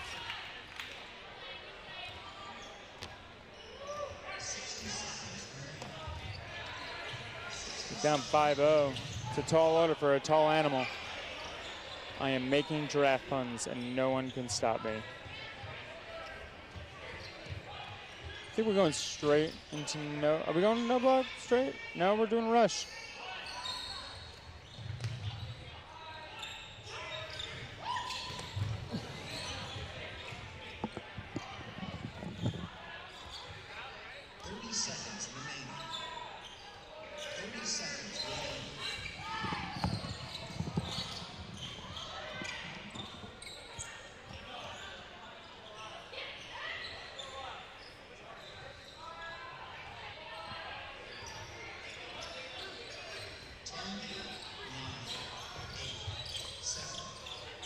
Lots of movement. Big catch, Manuel.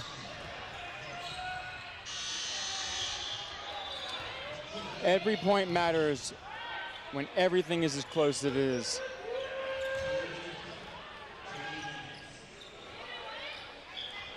We are in no block. What can the giraffes do?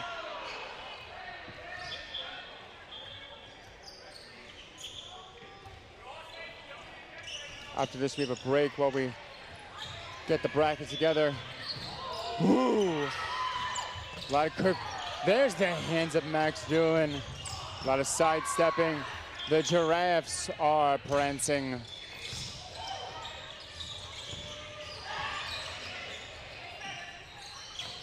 Look at the giraffes go.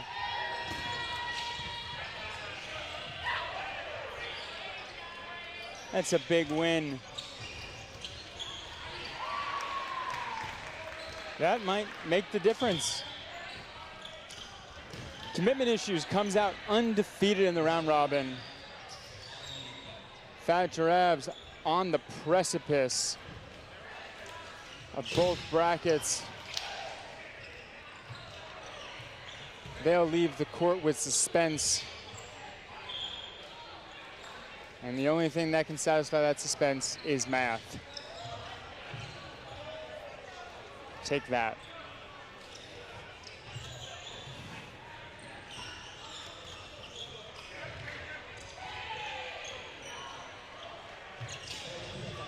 Okay. I'm gonna continue setting up some extra cameras and getting those rankings up. I will update them live as they do, and we'll see who's falling where. We'll be back ASAP.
doesn't know the game, but, but her aggression is like, you can build upon it. Oh, yeah.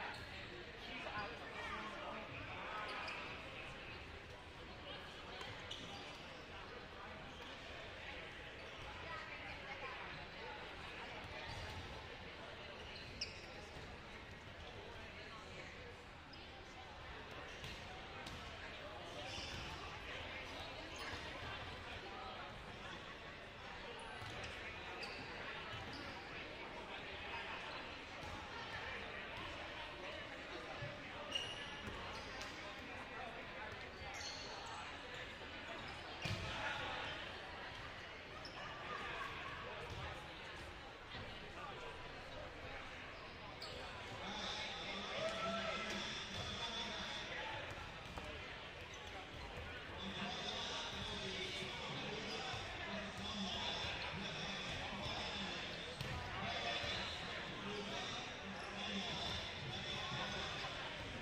I'll try to talk about the Portland crew as much as I can because I know them so well. Absolutely, yeah. Cool, cool. Ooh, sorry. A former son of Portland myself, but you're much more dialed in. I will refer to Gumwall, who I love dearly. Ooh. What do we got? Okay, so 6 on 3. Are we live? Are we going already? Are we live right now? Oh, sorry, my bad. Hey, everybody. As Brian was saying. All right. So we got the numbers on Gumwall right now, so we're seeing some early counters. Yeah, what are they doing here? It looks like they got 2 balls on defense, but they're coordinating a counter option. Tell me about who's on the Portland team right now that Gumwall needs to worry about. Well, on the court, you got all 3 of their women. Katie McGuire is an especially dedicated drop catcher. Yep. She's very good about putting herself in open space and inviting you to throw at her and punishing you for doing it. Yeah, she's caught me twice today. Yep, I watched one of them. She does that to a lot of people. Don't feel bad. Yep. Sierra's the middle in the purple shirt. Sierra's been playing for probably 5-6 years now, maybe longer. I might be crazy.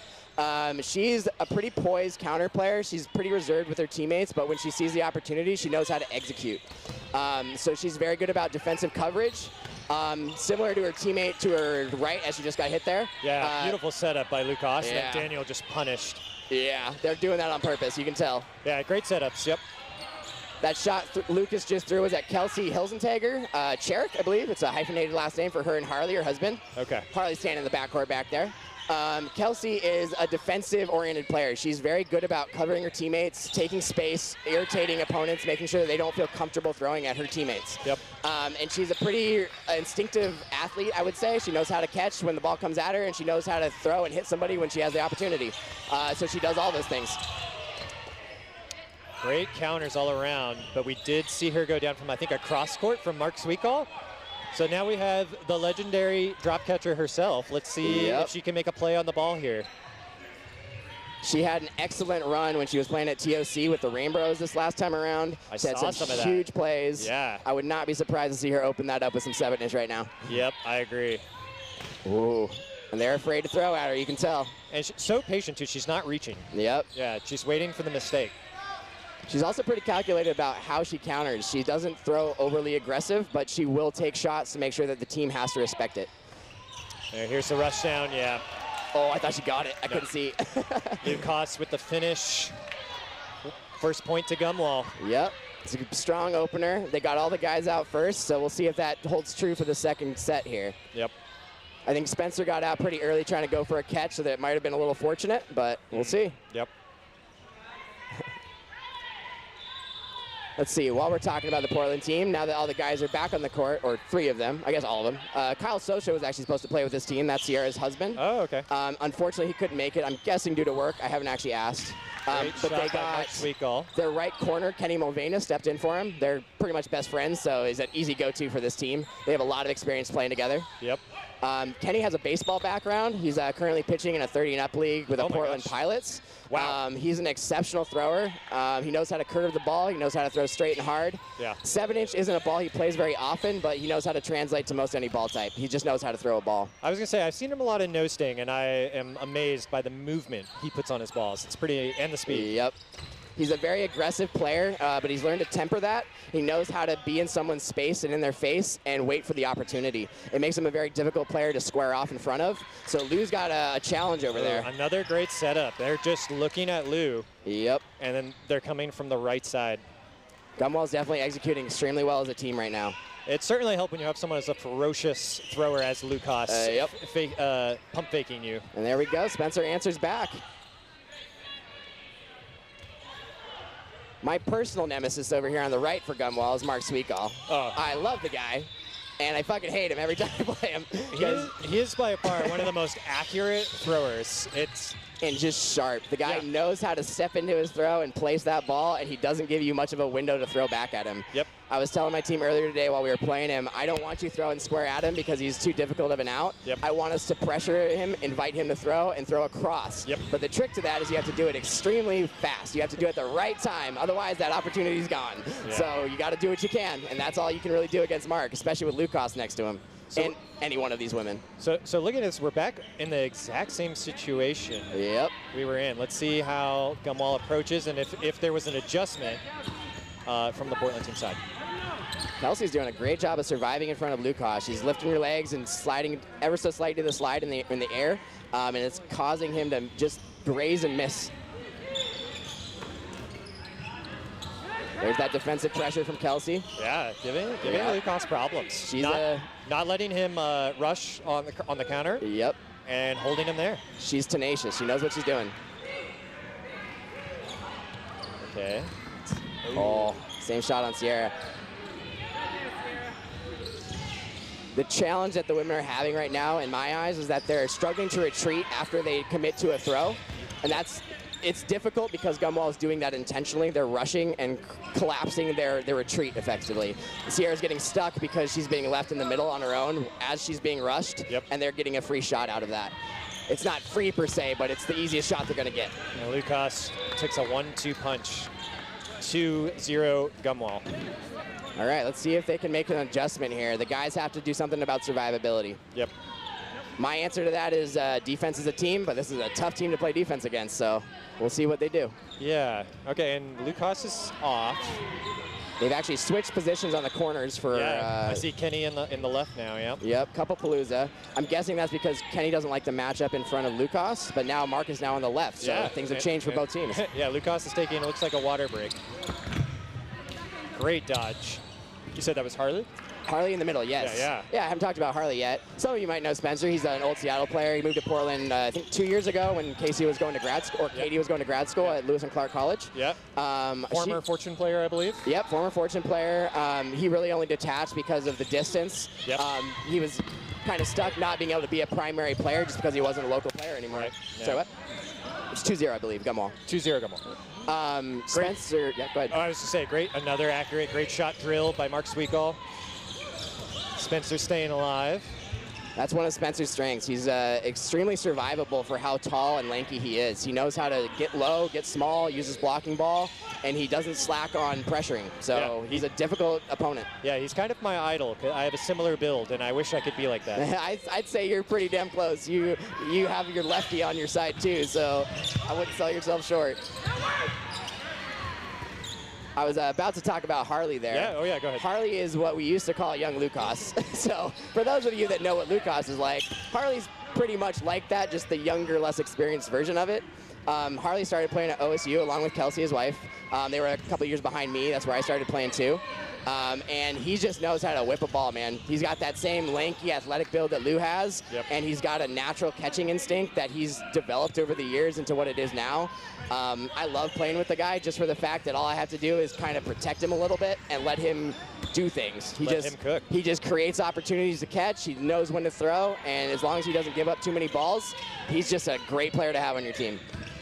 Great shot by Spencer. Hung did not counter, opting to get a set play here. I was going to say, I was also very impressed with Harley's, just his lateral, like, let's go, Casey. He's one of the few people that I've seen, like, at least in the local scene, that can get fully horizontal with the court. It's awesome to watch. It's super fun. It's painful to watch. The guy's a monster with how, I guess, free he is in the air. Like, he doesn't just jump up. He doesn't just move left to right. He jumps sideways, like you said. He's got that Super Smash Brothers double jump. He's got something, yeah. Spencer dealing again.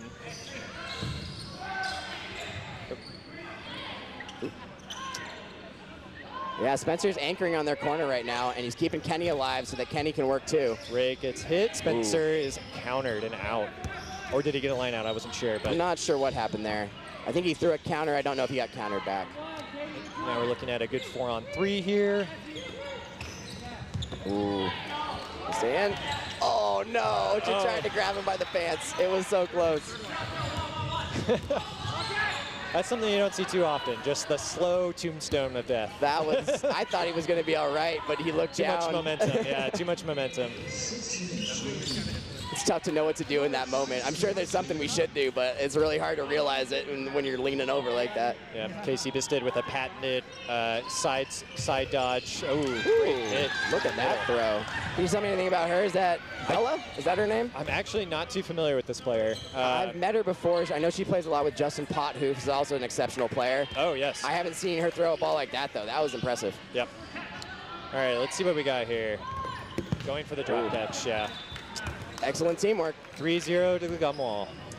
That was a much better set through the mid game. It got to about that 4v4 scenario, but Gumwall started to pick the team apart when they got to that critical juncture. It was almost when you could see the momentum when Spencer got countered, because he was cooking. Yeah. All right, let's see. Lucas staying off. And another shuffle. Harley's now playing the, or no, he's not. He's running inside. Spencer's on his corner again. Let's see if something big comes from Harley. When he needs to, he tends to make things happen.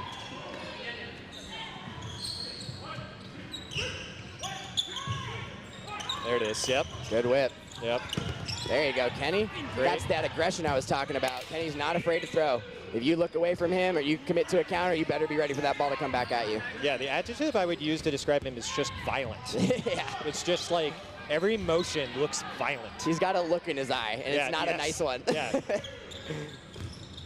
Good cross. Oh, great counter by Mark Sweetall. Mark's the same way, though. That's how it goes. Critical loss on, with Spencer down now as well. Yeah, and you know, Hung has really impressed me today. He's had a lot of great throws. He really seems to have found a comfort in how he's throwing 7-inch foam. He seems to have really found good effect in doing that. That's really critical in mixed, especially to have as many effective arms as you can. Yep. And it's showing across the board with Gumwall right now. Ball advantage, opting to solo throw and play 3-ball defense. This is not, a three-game lead is not insurmountable, so I think it's the right call to play the game of looking for mistakes. Exactly. You want to learn. Yep. These early matches, even if it's not to win this match at this tournament, the next time you face off against a team like this, you want to have learned from it. Yep. If you're not doing that, you're not really taking the full value of your experience. Yeah, and I'm a big believer in the philosophy of anything one team can do in a half, your team can do in the other. So even if you go 4-0, you're still going to take something into it. Yep. Good luck, good luck. Right here, right here. All right, let's see. 4-ball play here. This time they don't have Lucas to deal with, so there's that. Yeah. Okay, another solo. I have a feeling we're going to look for the right catch. Ooh, another great throw from her center. Great toe shot. Oh. Catch by Hung, and then the finish. Good rush. So 4-0 to Gumwall. All right. Plenty of time. This is not out of reach. There's going to be a whole another half, and you have 3 minutes and a no block. Well, yeah, at this stage, you're not out of the half yet. You still have some time. Would you recommend that they start to be more aggressive at this point? This is something I struggle with. I think 4-0 you do. You might even see them throw off the pitch even though they don't have Bird in here. Yep. But they also are an incredibly catching team. So, Yep. like, do you want to break what your strengths are as a team? Or do you want to just, hope for a positive regression? Yep. I think what I would probably do, now that I'm thinking about it, I would probably try to use my women in a more aggressive role. I think you have a very capable lineup of catchers in that group, and they know how to pressure.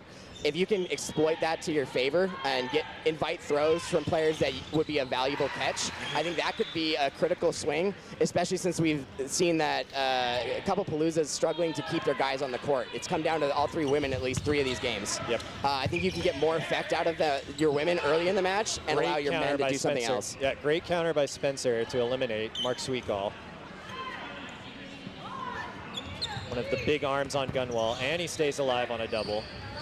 He's hunting. Ooh, Spencer's feeling it. And he survived the cross-court counter from Daniel Bess.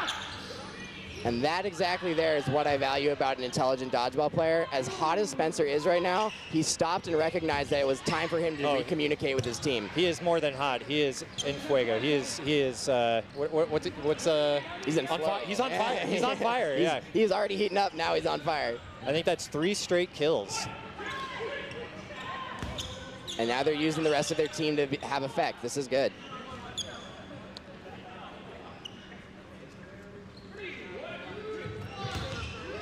Ooh, looks like Gumwall's coordinating their counter strategy again. That was very potent in the first matches, so let's see if it has as effective of a play. Yeah, this is, they countered from the middle, but they threw it Spencer rather than Kenny. They're hunting. Okay. Let's see, 3-ball defense for Gumwall here. I guess at this point you're just trying to play 3-ball defense and burn clock, get to end the half. You don't really want this to go to a no block. Spencer, a 4th straight kill. Cross court. Oh my gosh. And give Kenny some credit over there. He's drawing the attention. Absolutely. That's one of the most critical parts of... A 5th kill, a crucial trade, but now you get to take 3 players on 1. Spencer, 4 kills in a match. 4 kills, but now you got a USA player over here. I believe Ray is playing with the mixed team. Yes. If not the women's team as well. I believe captain of the mixed team. Oh, co-captain, I believe. I'm so stoked about the mixed team. I'm so excited to watch all the Seattle players that made that team, as well as Grace Rowan from Portland. Yep, there it is. Yes, well played. yeah. All right, so we have a 4-1 going into no block. Lucas is checking back in. Looks like Daniel Bess is out. And he's going to line up right against Spencer. So Spencer obviously was cooking. Oh, nope, never mind. Lucas maybe subconsciously says, I don't want any of that.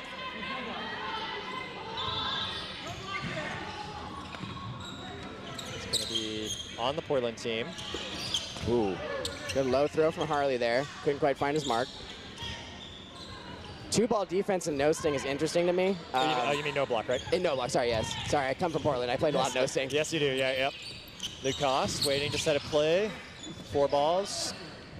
Honestly, I think I like having 2 balls on defense because the pressure's on the opponent to throw. Oh, great hit by Ray. It means you have to be aggressive with countering, but I think in no block, that's probably to your advantage. Maybe not every play, but I think there's something there. Yeah, you definitely don't want to go down to no balls. Oh my gosh. The spinning catch. It's a whip from Harley, but Lucas has been playing this game for a long time. That didn't even look like he had to try. It looked like he might have tried a little bit. A little bit. We'll ask him later, yeah. It looked comfortable, let's put it that way. There's a lot of distance between Harley there. As fast as that throw was, that was probably at least 45 feet. Yes, yeah, it was not a straight-on shot.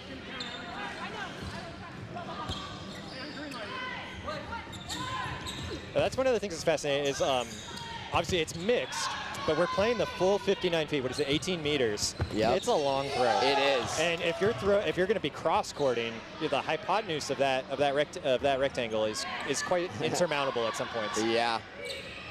Especially at this stage in a tournament after playing as many 24-minute matches. We each had 6 24-minute matches, so we played well over 2.5 hours of dodgeball, I believe. Before getting to the bracket, and this is their second match in the bracket. Yep. So their arms are already feeling it. And correct me if I'm wrong, Couplepalooza does not have subs. They do not. I was telling my team today that was probably going to be one of their biggest challenges today. As strong as they are as a team, not having subs makes a big difference at this stage in the tournament. Harley looks like he has no problem. He's young. Jumping in front of us. But yes, fatigue is definitely something that sets in with these long matches. Absolutely. And it's a slow thing. It's not something you feel immediately. It's not a wall. It creeps up on you. Yep. So as you start throwing and you start missing your target and people start getting catches, you have to realize it early. Otherwise, it gets out of hand very quickly. All right, so another mix-up from Couplepalooza. It looks like Spencer is going to receive the pitch. Okay, got 2 women running on the rush. I like it. A more aggressive. I mean, you're down 5-1. I guess you're going to have to be pretty aggressive here, even though they don't have burden. Well, yeah. Are they trying to do a double pitch here? Looks like it. Oh, yeah. Look at that. Oh, just a long toss. They were just trying to set it up. They do have the advantage of 3-ball defense. Given that the Gumwall won the last set, they have the option to hold all 3 balls. That allows you to pressure more aggressively on defense. Did I miss a hit by Ray there? It looks like it. Yeah, I saw Lucas fanning his mixed team teammate in Graz, Austria, in, I believe next month. She's getting warmed up.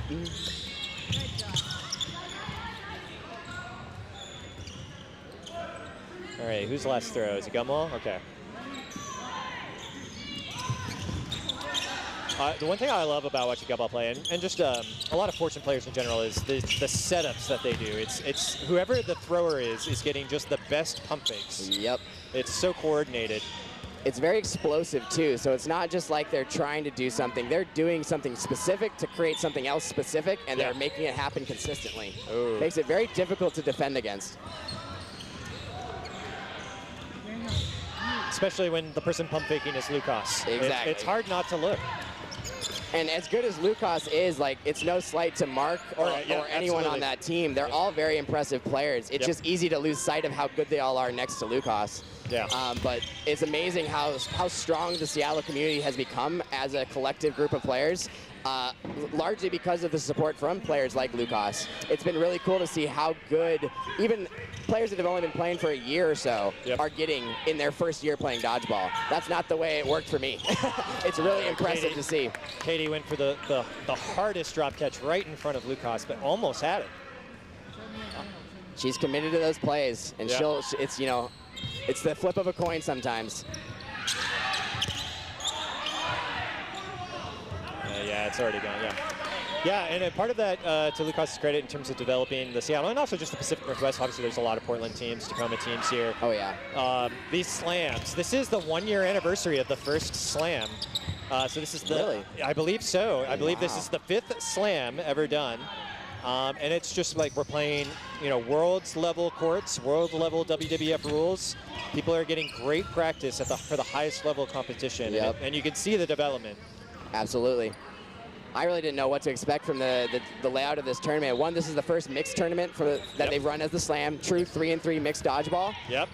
And the diversity of teams that we had today, the spectrum of skill level, it was awesome to see. I really wasn't sure what to expect from it, but the level of competition was impressive all day today. Absolutely. This is a clear example of it. Like, the top teams that you're playing against can beat a team as good as Couplepalooza this soundly. And that's no slight to Couplepalooza. They beat my team soundly in the late round robin, I believe, or mid round robin. Yeah. So they're not a weak team by any means. A crucial kill, doing the double on Lucas, but now they give up. Oh, and a hit. All right. Down to their last player here. Sierra ends up in this situation fairly often, so I'm curious to see how she plays this. She's very intelligent. We're getting to the time in the match where it's going to be difficult to come back until you start grinding out some wins. So I think, I don't know, how are you playing this? At this point, I believe we're down 5 at this point, maybe 6. I think it's 6-1 or 5-1. I'm not sure. Yeah. Oh, there it is. That was the right play. I agree. Yeah. You have to try to commit to doing something, and a hit isn't as valuable as a catch. So I think that was the right play to try to make. Yep. You always have the option to step off the court, but when you're down that many points, it really doesn't do you much favor to do that. You kind of have to make the most of the time you have, and the only way to do that is to get a win as fast as you can. Getting that catch would have been critical. Gives you an opportunity to get back in the game, and you go from there. Yeah. Especially, I think it was what, 4-1. So yeah, then you turn it into 3-2. So exactly. All right, let's see here. I didn't get to see the score from the head referee, but needless to say, Couplepalooza is going to have to do some work, and they're going to have to do it quickly. In a way, it's kind of fun to play at this stage because you kind of get to let loose. You know, you just get to be aggressive. There it is. Kenny did take Casey Bisted with him. Almost had that catch. Those are the ones that hurt the most. Way to go for it. This is one of those areas where players like Kenny and Harley thrive. I wouldn't say Spencer doesn't either, but with those two in particular, they know how to be aggressive in the moment, get the hit, and then commit to the play afterwards. They're just ready for it. Absolutely, yeah. And of course, you mentioned Spencer right there, just getting a key critical out. Gumwall's going to take their time. There's no reason for them to rush. Yep. So the challenge is how to draw them into playing a faster pace of play. Mark Sweetcall. He doesn't look like he wants to play fast. He looks like he's just going to keep doing what he's doing.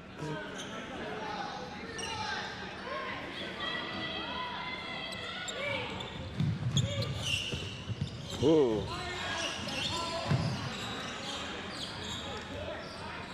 All right, looks like Gummo's patient. They're willing to sit on the back line, take their time here. And I think that's the right way to play this. So I agree. It's not the most exciting for the stream, but... I heard there was a very long set earlier today. I think I was on that one, yeah. It was, I think it was like 8 minutes. Yep. You guys went into overtime, right? Or was that the Tacoma Aroma match? No, the one that went really long, we were playing against Sunshine. Oh, yeah. I think we turned to... I lost track. It's at least 5-1, I think. I think it's 6-1. Oh, no. Maybe you can ask Lucas, I think.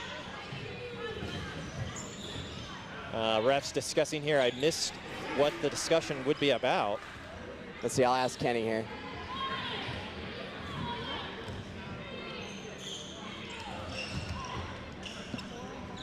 Hey, Spencer.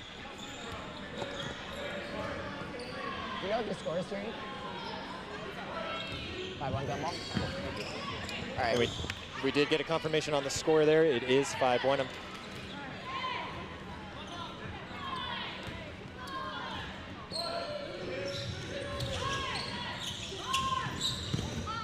Ray taking a shot at Harley. Harley aggressively firing back. Yeah, and honestly, with this kind of a lead, the real challenge for Gumball right now is to be conservative and retain their energy. It's really hard to do that when you're playing dodgeball. And it really comes down to pace. You're going to have to throw, so you just do it as slowly as you can. Yeah, and you know, it's 5-1 officially. Like, if you take this, I was just going to say, we haven't heard the 6-minute timer yet. Okay. But now that we have, there's still a possibility to climb back in this and try and force an overtime.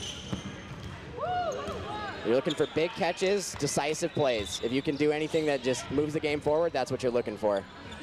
We'll see if Palooza tries to create any rush opportunities off the back line. I imagine Gumball won't come high up to court. They know how to play that game. They do it very intentionally themselves. So I doubt they're going to walk themselves into that, but Harley's a very quick player. He might make some ground here. Yeah, let's see.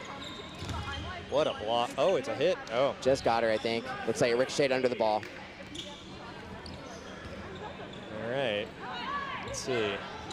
2-on-2 now. The heart of the end game. Ray committing to the shot. Yeah, great dive to stay alive. Wow, what a counter. That was, what, 50 feet? That was deep throw.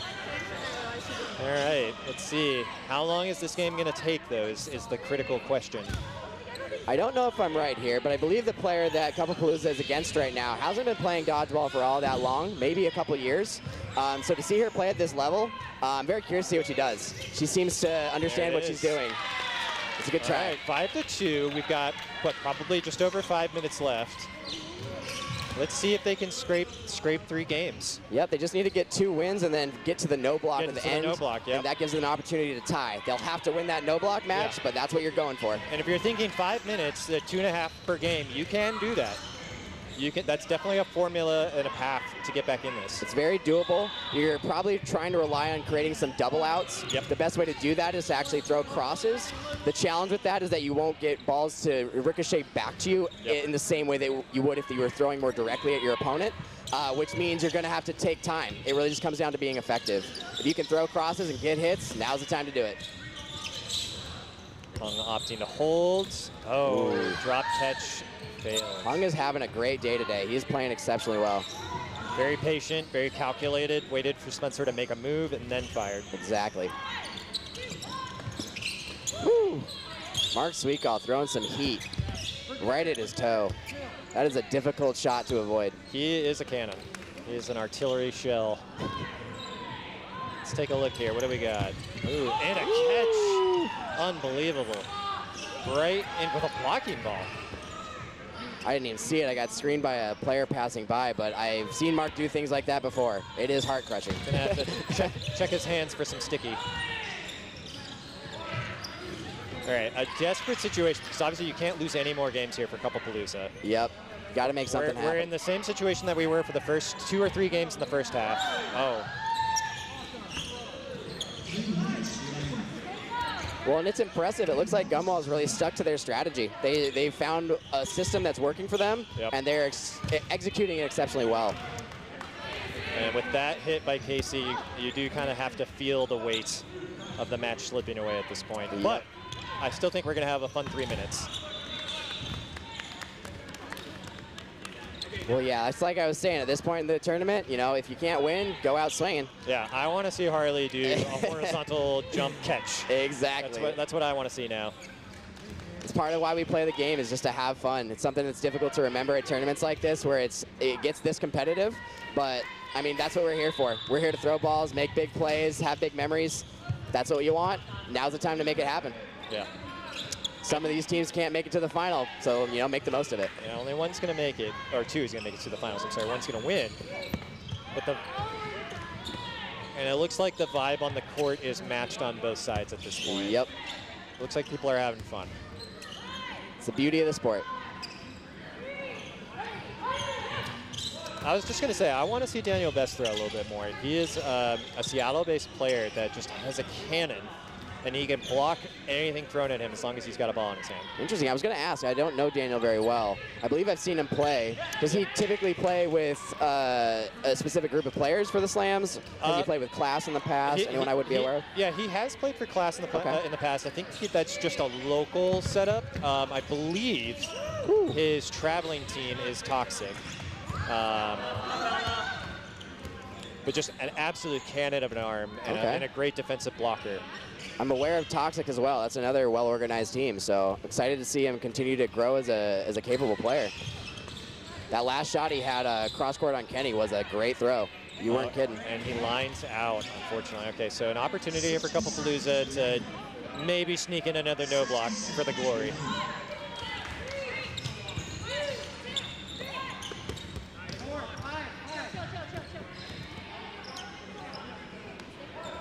All right, let's see what we got here. Single ball for Palooza. Yeah. There he goes. Yeah. And he gets it. Faking with no ball at the Team USA representative right here, but she does not fall for it.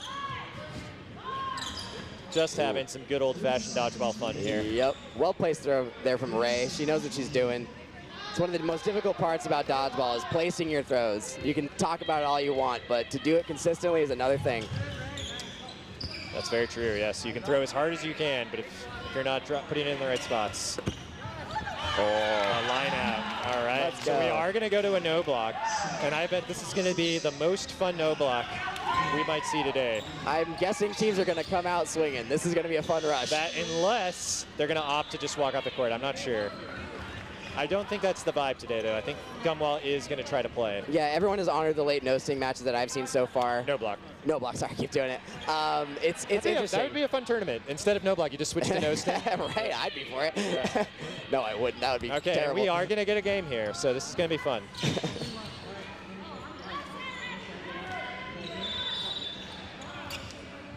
I'm still waiting for my horizontal dodge. Got a ball on the court, resetting. Casey got Harley to kind of tilt a little bit, but didn't quite get him aerial. Let's see what happens. You know, and honestly, I may never get to see that dream. I did just remember this has been a long day and they've had no subs, so maybe the hour is late for a horizontal parallel dodge, but he's still gunning. Well, yeah, and I believe. Oh, what a catch! The fingertips on his toes by Luke Haas. And then he just eats another ball. Yep. Gumwall, everybody's smiling. They are feeling good right now, and that's exactly what you want at this stage in the tournament. When you're tired, you want to feel good. Yeah, Hung has officially approached on fire. I think that's a ball right there that just rolled by us, but it will promptly get back into the court. One of our local Saints, Bill Fisher, saving the ball from the abyss back there. You just really have to appreciate Gumwall's commitment to the counters. Oh, what a drop catch. There it is. Game's not over yet. Let's keep it going. Who's in? Who's in? Katie, I believe. Katie, oh, okay. I believe that's correct. Another dangerous drop catcher. Oh, I think that was ground. Just barely. Lucas. Ooh, getting creative with lefty. Lefty Lou gets the hit. That's just cruel. All right, well, that was a great match to watch at the very least. It looks like the teams are all good vibes all around. Michael, it's been a pleasure casting with you again. Absolutely. Thank you for having some conversations with me. I appreciate it. Yeah. Well done.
Can you hear me? I hope so.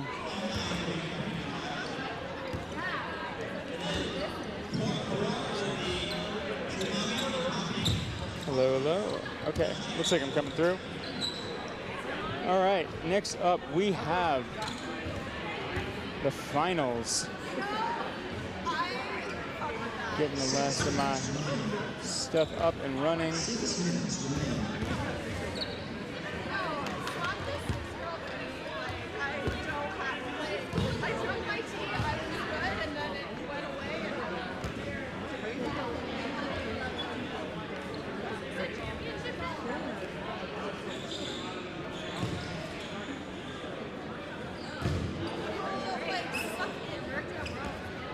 So many buttons.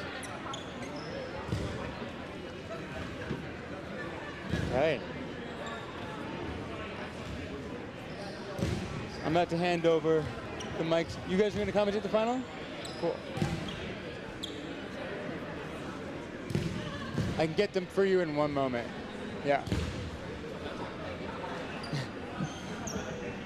We have the finals up next, Gumwall and Commitment Issues. Do you know if these two played earlier? I think.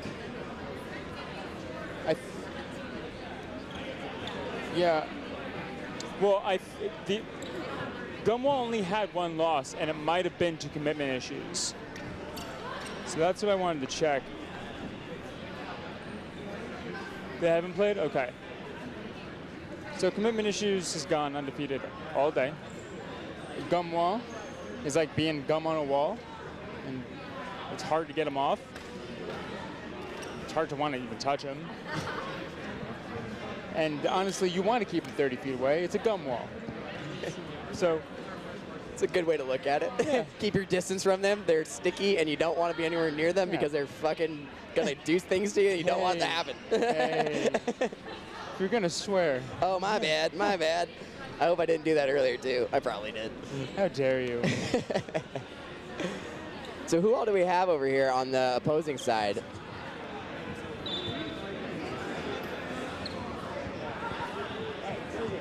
What's your name? I've introduced myself before. Bella. I was right. Michael. I was trying to remember your name when I was doing commentary earlier. I know that. I know you're friends with Justin. Like, I know people. Yeah, on this side, lots of Seattle. What? On that side, it's a little bit of everything. It's an interesting mix over there. Yeah, it's like half Seattle, half BC. Yeah, you got Andy Albert, you got Brandon Officer, and you got Shota. Shota's a transplant to Seattle, but officially a Seattle player now. Yeah. And then you've got Sam Coe, I believe, is the other guy alongside Cody Burke from BC. I believe, is Sam Coe from BC? Yeah, he plays on Hardest Foam. Okay, and then the Bloom girls are from Alberta, correct? Or is that a BC team as well? Yeah, Bloom is on. Okay, yeah. I could be crazy. Yeah, now you're making me second guess. Yeah, I think the big thing is going to be there's a lot of firepower on that commitment issue side. At the same time, I always have memories of Sam Coe like dragging out matches by like 10 minutes. I've watched it today. He's very good at what he's doing in those situations. Yeah. So like, if they want to stall, he can stall. But he also has an arm. Like he can fight your way through. Like he's not one-dimensional. Yeah, he'll slowly pick you apart. Like you have to get him off the court eventually, and he's not very good about not letting you do that. So he just keeps slowly taking shots until he works through your team. He doesn't really reach for anything. And then like, just diversity of like play styles. I feel like Brandon Officer will like make you think he's gonna trade with you, but like is very good at getting out of that. Shota is everywhere he isn't. He's a hologram. And just bold. Shota is bold because he knows he can. Mew had like 9 catches the last set I saw. Andy was doing incredible. Yeah. Very strong team. I saw glimpses of that earlier today. The women from Canada know how to get low and catch 7-inch foam. They are scary when they do that. Ada was doing fantastic earlier. I only got to see like a bit of that match. Yeah, it's going to be a tough battle. Let's see how it goes. Daniel Best on the Seattle side is a cannon.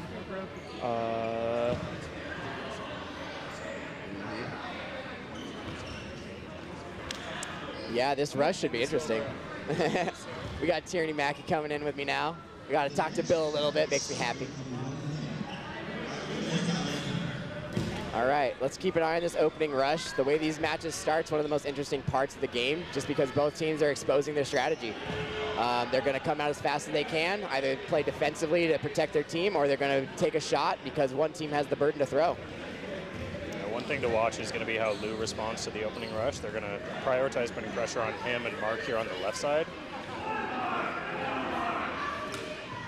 Both these teams not afraid to be reactive and instigate chaos, but in a controlled way. It's more calculated these days. I've played dodgeball around these players for a long time now, and it used to be a different thing where you would just take shots and try to make catches and see what happens. Now it's coordinated. Now there's a counter strategy off the back line. They're trying to take a select shot on a select player that's being pressured by a particular teammate, and they're very good at it. We saw that in the last set. Gunwall's a force. Controlled chaos is an important part of the game at this. Absolutely. You have to create the X factors because everyone's good enough at the level. Shota holding 2 balls off the start here, willing to pass. Sometimes he's willing to pass to the opponent, you know, take a shot. Prioritizing the ball on Mark makes sense. He's probably the strongest arm. Absolutely.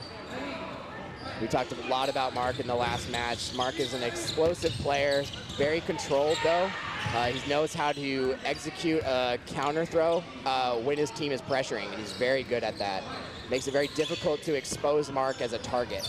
One of those specialist players who knows exactly what he needs to do when he hits the court. Exactly. How to pull it through. Especially he and Lou have been playing on Fortune for years now together, so there's going to be a lot of inherent synergy there as well. Absolutely. That combination is one of the scariest I get to play against, and I love it. There's few players that are more difficult to outmatch than Lou and Mark. Yep. And they are on a team of 6 players most of the time, so it makes it even worse. What can you tell me about Shota now that he's been playing up in Seattle? I hear nothing but good things. He's an extremely friendly guy, loves the game, still very young, and an exceptional player, already playing with Team USA. Yeah. What's your impression so far? He's I mean, dude travels a lot. He's been going around a lot of the rounds. There's probably not more footage on anybody else in the scene right now. I've noticed. Yeah, the highlight reels he's putting out. Good dodge from Mark, unfortunately out on the line. But yeah, no, he's probably one of the most explosive, fast-paced players. It's something I've noticed the game evolving more into is prioritizing that to race against the stronger teams, especially ones coming out of Southeast Asia. Yeah, no, he's got experience across API. Just in a short time, he's racked up more experience than most people playing for a decade. Just right there, you'll see he knows exactly when to take the trades, when to nail them through. Years of baseball experience coming through on that. Clearly, you can see that. Oh, yeah. Well, you said API, just for anyone listening, API is the Asia Pacific Invitational, correct? And that's a major tournament. Is that mixed or men's and women's? Do you know? I don't know. I do know he played in the men's division. I'm not sure if there's both, but it was actually a pretty U.S. national team star-stud roster with Lou and Ruan, other Seattle natives as well. Very cool. Yeah, so a lot of these players on court really, really familiar with each other. Brandon Officer, another shout-out, playing left corner. Yeah, that's a wicked rush they got over there. Gumwall's having some trouble with that, so we'll see how they adapt as the match continues.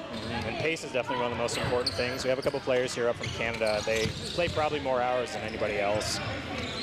Definitely accustomed to that fast-paced game style, and players like Shota and Brandon definitely adapt to that quickly as well. Yep, we're starting to see that coordinated chaos already. Shota willing to take a wicked cross on Lou as he's targeting Brandon. Lou gets Brandon, but then gets hit by Shota. So the trade game is ensuing, and we're going to see how that unfolds as the match slows down. The problem here is that Mark is kind of dealing with a problem on 2 fronts. You'll see how they're overly targeting him, not really aware of the counters. Just at the distance we're playing, there are very few players who can throw that hard from the back line. Really good hit by Bella there. Yeah, Bella's impressed me in the last match as well. She seems to have a very well-controlled throw. She knows how to place it, and she's just used a curve on that one and got a player in the leg. If you can do that, you have a lot of effect over the game. Another player that's rapidly getting better, playing especially through the Rainbow comp system as well as the regular comp system. Very cool. Yeah, definitely a good up-and-coming player. I was really excited when I saw that she was on this roster. Yeah. the experience with a team like this goes a really long way. It's not something you need to maintain necessarily, but just to kind of open your perspective, understand what coordination and teamwork can be. Because as a new player, you just don't know until you see it, you know? You can be extremely intelligent. I could list off a handful of players I've played with from Seattle who have that intelligence, but it comes through the experience. You can learn fast, but you need to experience it to actually adapt and change and grow quickly. One of the best ways to harbor talent, too. I mean, even just going back to talking about other players who have played for a short time and already at such a high level. Shota and Brandon, another example. Both are playing at a relatively short time, but already getting invites and playing on the U.S. nationals teams. Yep. So just harboring environment up here is a really important thing, especially in the Seattle area. So I'm really glad that there's more of a branching out there with the mixed teams. Absolutely. And we're in a great situation here, getting a Mark play out a 2-on-1. I've been in this situation against him, and I've been in a similar situation myself. Oh, just stepped over the back line. Yep. His heels were elevated, but it looks like the front of his shoe still came down to the line. We are playing with lava lines, which means any contact to the blue tape is an out. It's an extremely confined space, and when you're under pressure from a guy like Cody Burke and his teammate, who I don't believe I knew the name of, that's how it happens. It's very good players throwing at you. You're doing everything you can to survive, and sometimes it comes down to that inch. Good call by Casey to his teammate, letting him know he was out. Sometimes the ref missed things, and honesty is a pretty important part of our game. Ooh, Shota displaying some athleticism there with a jump, check, and then throw midair. I don't know if I've seen anyone else do that, certainly not that effectively. That was impressive. Yeah, this corner matchup is one I'm really interested in. Very polar opposite players between Mark and Shota. One a lot more dynamic power thrower, tries to use more distance and more space on the court, and then Mark, who's kind of an immovable force, will just blast it from the back line. Hit me in the face earlier. He does that. I mean, in his defense, I was there, so. He's got one of those tailing throws. He knows how to put a little backspin on it, and it looks like it's coming lower, and it comes higher, and you can't be ready for it. Good block by Brandon there. The best advice I can give to you against playing against somebody like that, or anyone wondering, is to move laterally. A lot of players that struggle to survive are static. They're staying in a particular stance and allows their opponent to read what they're doing and choose how they want to throw the ball, high or low or just wide or just left. Once you start to incorporate lateral movement, it can change things dramatically. One of the players that has demonstrated that to me recently is actually Justin Pothoof. He's been playing with class, I believe, at some of these slam tournaments. He is an incredibly difficult out, and I would credit it mostly to the fact that he moves laterally so well. It's really something that any player can learn. It's just you have to know how to do it, and that comes through the experience.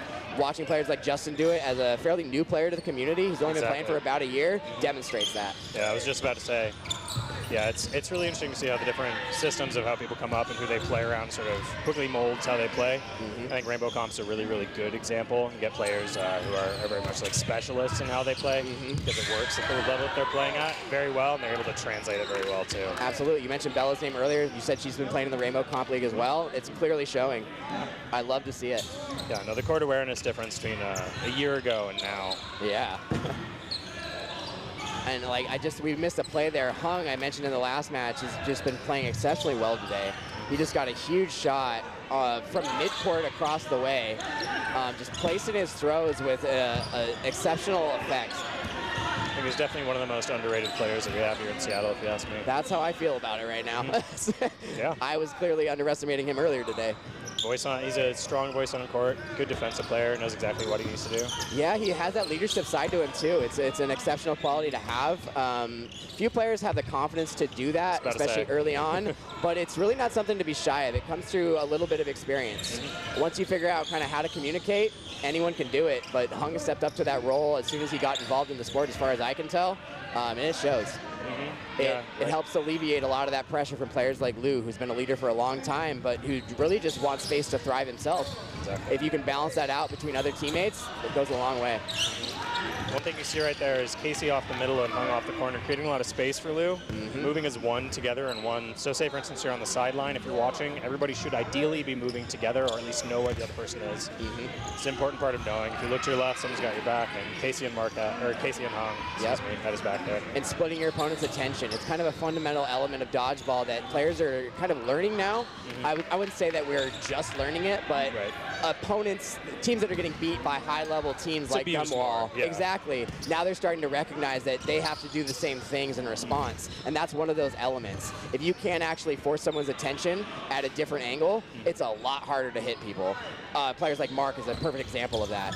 He's so difficult to hit on the corner when you're throwing straight at him. He's just a good blocker. He's aggressive. He loves to throw first, so he won't necessarily let you throw. So if you can get him at an angle and force that attention straight in front of him, it makes it a lot easier to hit him. Not that it's easy, but it's a lot easier. Right. Gumball wrapping it up on that one. Yeah, it'll be really interesting to see. So I played against both these teams through bracket. One thing I noticed is they were really, really good at drawing focus off their main target once they narrow down priority targets. So, for instance, on the other side, on commitment issues, Shota and Cody working off of opposite corners did a really, really good job of drawing a distraction for me and using that space like we were talking about earlier. It'll be really interesting to see if we get to a 2-to-1 scenario, how they decide to cut the court. Oh, no. Unfortunate start there. Shota reaching a little high. I say that, but honestly, Shota probably could have caught that. That's one of those plays that he could have made. An unfortunate ricochet into Samko off of that attempt to catch, so they're going to have a tough match here from the looks of it, but they are not out of it yet. Cody Burke's one of those cannons from Canada. Yeah, we'll see if his corner with Andy is going to be able to create that pressure, create that space for him to hopefully pull them back in. Well, yeah, that's another interesting player I'd like to talk about. Andy Albert started playing, I believe, maybe 4 or 5 years ago. I think I first played with her down in Eugene, actually, when they started running the Dodgeball Unity and Love Tournament series. And Andy was a pretty confident thrower back then. A little encouragement went a long way. And to see how far she's coming that time, I love it. I'd love to see how good she's become as both a thrower, a catcher, and a teammate.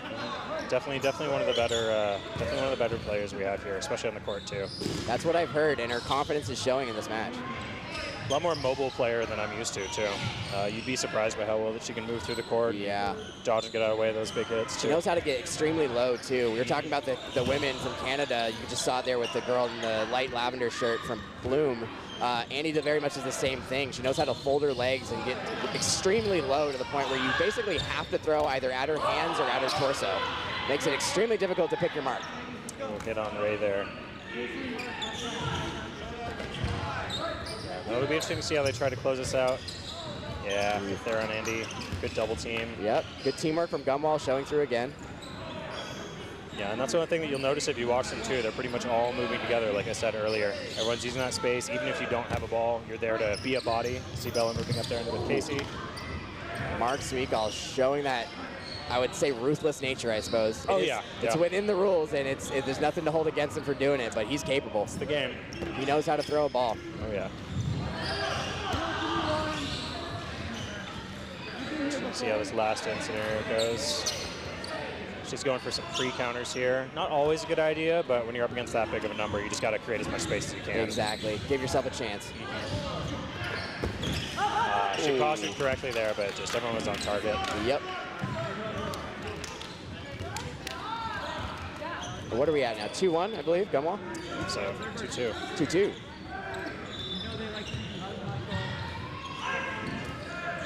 Did commitment issues go up 2-0 at the start of this set? I got distracted. I'm not sure. I'll be perfectly honest with you. No worries. We know we have a tight match. That's all that really matters. Oh, yeah. Every game matters right now. Quick defensive rushes from both sides. Probably not wanting to replicate that little snafu that happened in the last Open. I'm curious, have you noticed, does Shota typically like to play the corner in Seattle? Where you've seen him play? I feel like he usually slots into corner. Yeah, he's definitely one of those players that he's really, really good on the run, especially with being as evasive as he is. Okay. Good hit from that corner. I asked because I've seen him play that same way out of the middle, which is a unique quality. Having a player that's willing to be that aggressive from the middle, it allows your corners to do a lot more.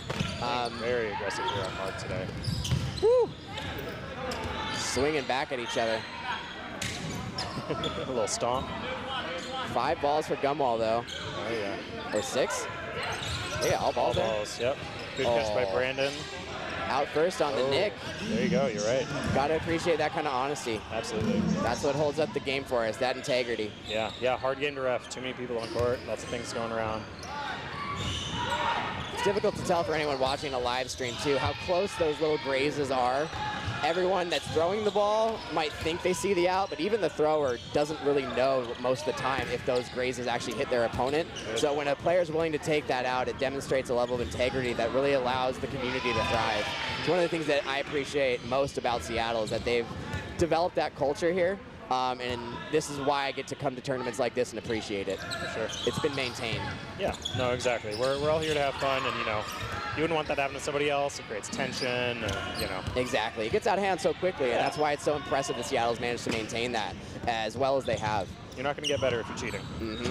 People talk about Seattle like it's a mecca of dodgeball, and it really is. It's maybe not the biggest community of dodgeball, but it's growing, and the connection between British Columbia, Seattle, even Tacoma now.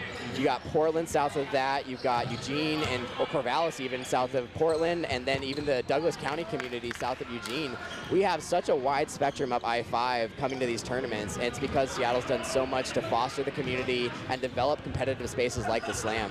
This sort of tournament started, I think, just a year ago now. I think this is the anniversary of the first Slam tournament, and coming out of COVID, we lost major tournaments that would bring players of this caliber to the area in the Seattle Classic. So to see it grow the way it has with 7-inch foam is incredible to me. Yeah. For how fast it's grown and for it to have come from the heart of the community the way it has. Dodgeball Seattle has a nonprofit called Dodgeball Seattle. It was all fostered probably 4, 5, 6 years ago now. I don't even know how long it's been. It's been almost probably about 10 years. Close to 10 years. Yeah, I remember playing my first league with these guys when I was in high school. Oh yeah, for sure. But I mean, I meant officially as a nonprofit. As a nonprofit, yeah, for sure, yeah. probably The well board beyond 10 formation years. thing, Yeah, for sure. Yeah. Well, that's an important thing too. Is it's a group of people that have been around forever. And it's really interesting to see a nice little mix of, like you said, regionally too. I think Commitment Issues is a great example of that. I was talking to another player earlier, sort of like the Pacific Northwest All-Stars team on the other side. Exactly, and that exposure to different communities and different ways of playing dodgeball is what I really just live for right now. I've been going up to Canadian tournaments just recently. I finally got my passport renewed, and getting to go play against people that play 7-inch in that community at such a high level has just been nothing but good for me. If only for the joy of being able to play dodgeball in that way. Right. And then they get to come down to tournaments like this, and then I get to bring players up from like spaces like Eugene. Like, it's such a cool thing. Those little communities grow out from that. Oh yeah, it's how you spread that competitive development. Really, really good hits from Brandon and Shota here, winning that last game and narrowing this one down quite a bit. Yeah, it's really interesting to see how higher level players especially use the space that they're given. I talk about space a lot, but especially on these big courts and a mixed game too, where there's a lot of varying like power levels of throws. It's a really important thing to take into consideration. That's one thing you'll notice. Brandon and Shota right now are taking advantage of. You'll see as soon as that space opens, he rushes right through. Yeah, now they're making a call to close it out. Yep, there it is. Good attempt from Bella to dodge, but 2 or 3 very good throws. Yeah, good honesty from Bella as well there too. Looks like it was a little bit of a questionable hit. Yeah, it might have been a trap. Traps are defined as an out per the rule book. Refs are, it's a ref's discretion rule, so it's an interesting thing. A lot of players will have a ball come in, hit them low, the same time as the floor in their foot or their knee, whatever it is.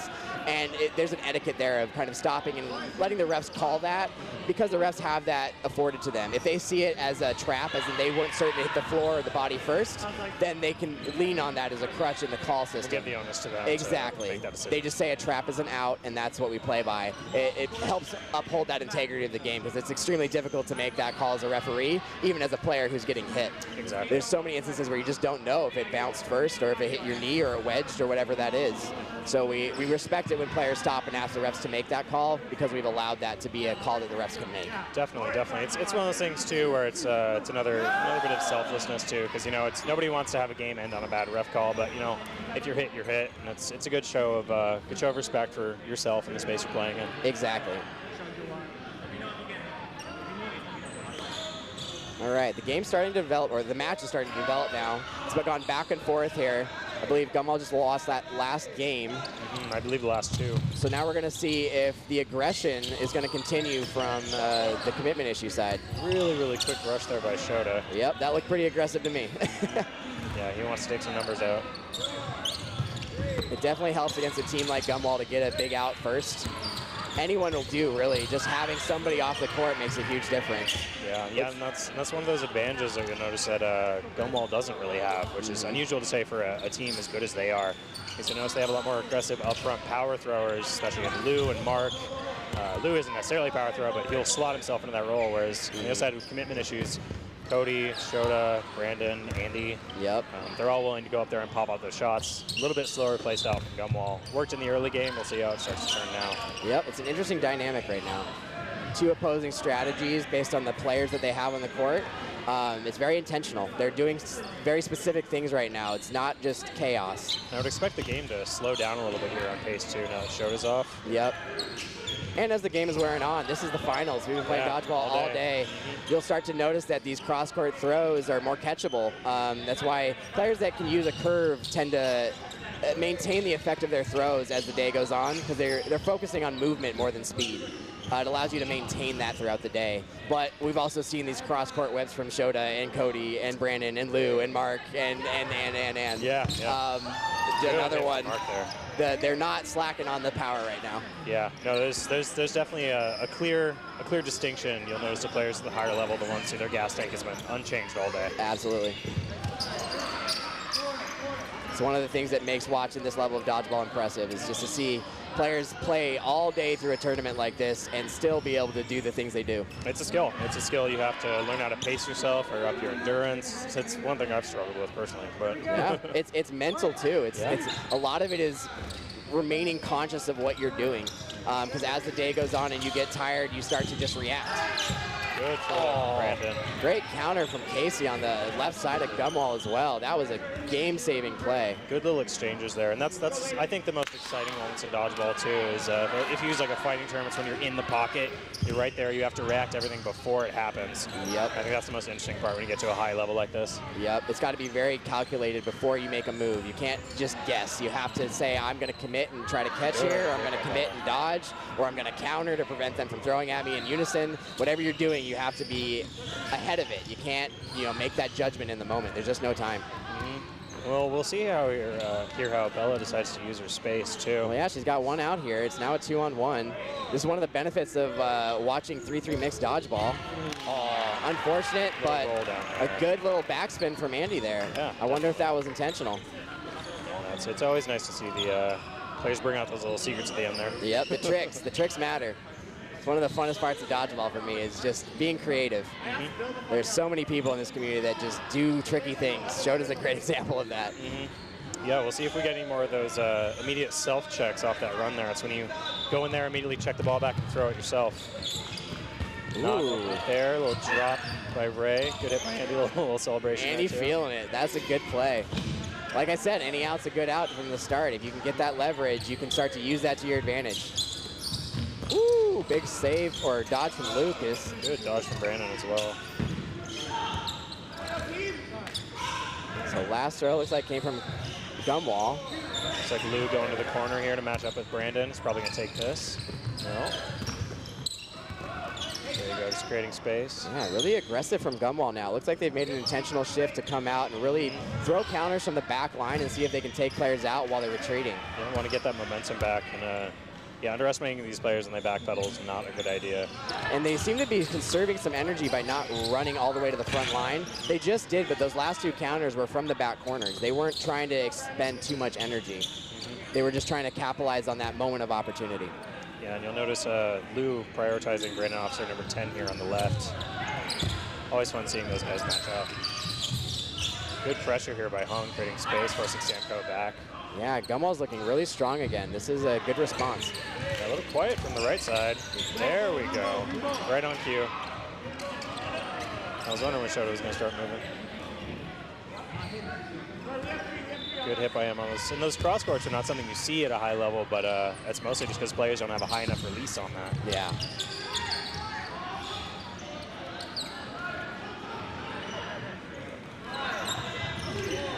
Good throw by Casey. Did he grab that? He had one hand on it. Yeah. He did. That was a catching it out. crazy play. Refs have to come in and talk about this. That is a tough call to make. Well, by WDBF rules, he got it. It wasn't a possession rule, so it's a catch in and out. Definitely a little odd there at the end there, but yeah. Beautiful save. Great Gets a one-hand teammate catch. in. Who came in on that catch? Was it one of the ladies here? Because Andy was still in, I thought. Didn't see. Oh, yeah, I believe it was number 26 here. He saved Sam Coe. Okay, good. Incredible play, though. Anybody out? Who threw that shot? That would be Casey. Oh, you're right, Yeah, ricocheted off of Sam Coe, off of either his chest or blocking ball into his body at some point. And then Shota reached up, got one hand on it, slowed it down, and was able to reach off the court while maintaining contact, grab it with one hand, secure the catch to the point where the refs were able to determine he had caught the ball to make that play, save his teammate, and get the catch. He did go out of bounds, so he ended up being out for it, but that's an incredible play. Definitely, yeah, making that commitment. Ooh, unlucky drop by Hung there. Looks like good coordination from Brandon and Andy, knocking that ball out of his hand by placing that ball right on his thigh there. Yeah, explosive teamwork there. They were able to just kind of communicate in the moment and take advantage of that rare moment that they had to throw at Hung. Andy's having a great game, too. She is. She's killing it. We'll see who they decide to prioritize. Good hit by Mark. Mark responding to it. He's recognizing that she's doing well.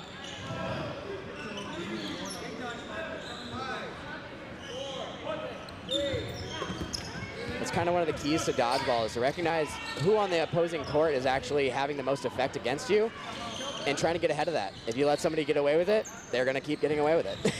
It's a streaky game. You'll notice that might be why Gumball trying to switch it up, gain a little bit of momentum back. Mark is definitely not someone you want to count out to. He's got a quick release, especially for a big guy. Yeah, he's so explosive off that back corner. Oh, beautiful throw. Brandon knows it too. There's not much you can do against that. You just have to be constantly aware, but that was a sharp throw all the way across the court. That's one thing I like about seeing the mixed division as well, too. You don't see nearly as many of these cross courts. Yeah. But no, I love seeing him come out here now. These power throwers just making their space on the court. Well, it's an interesting factor in a 2v2 scenario like this. Both teams are looking to rush their opponent the way Mark and Bella just did. So you have to kind of respect your opponent's space. If you get too close, you're inviting that rush as soon as you've thrown your ball, which puts you in a more exposed position. There are times to do that. You want to kind of mix it up. But you can see how Mark is taking that space and just trying to get the ball off as effectively as he can from distance so that he doesn't leave himself open to being countered. Good honesty by Sam there, too. I believe that looked like a finger hit. Yeah, that was real close. I really didn't see much. Yeah, I think one of the most interesting things, once it gets down to these like 2v2, 1v2, 3v, once it gets down to about half on either side, it's really interesting to see where that coordination comes into effect. Yep. A lot more of the court to work with.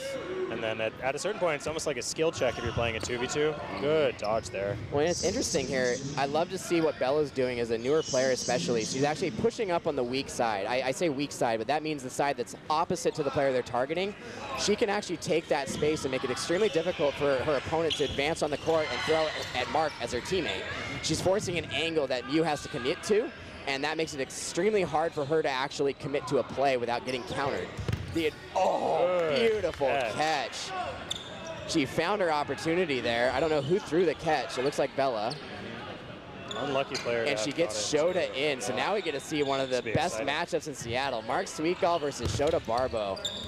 I've lived this situation against Mark, and it is not easy, and I would say not fun, but it's a lot of fun. It's just I keep losing against him, so, you know. Good stylistic matchup, too. Absolutely.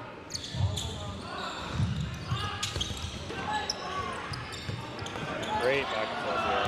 Oh, I know. The pressure from Shota puts Mark on the back line to his heels and just barely gets him to cross that barrier.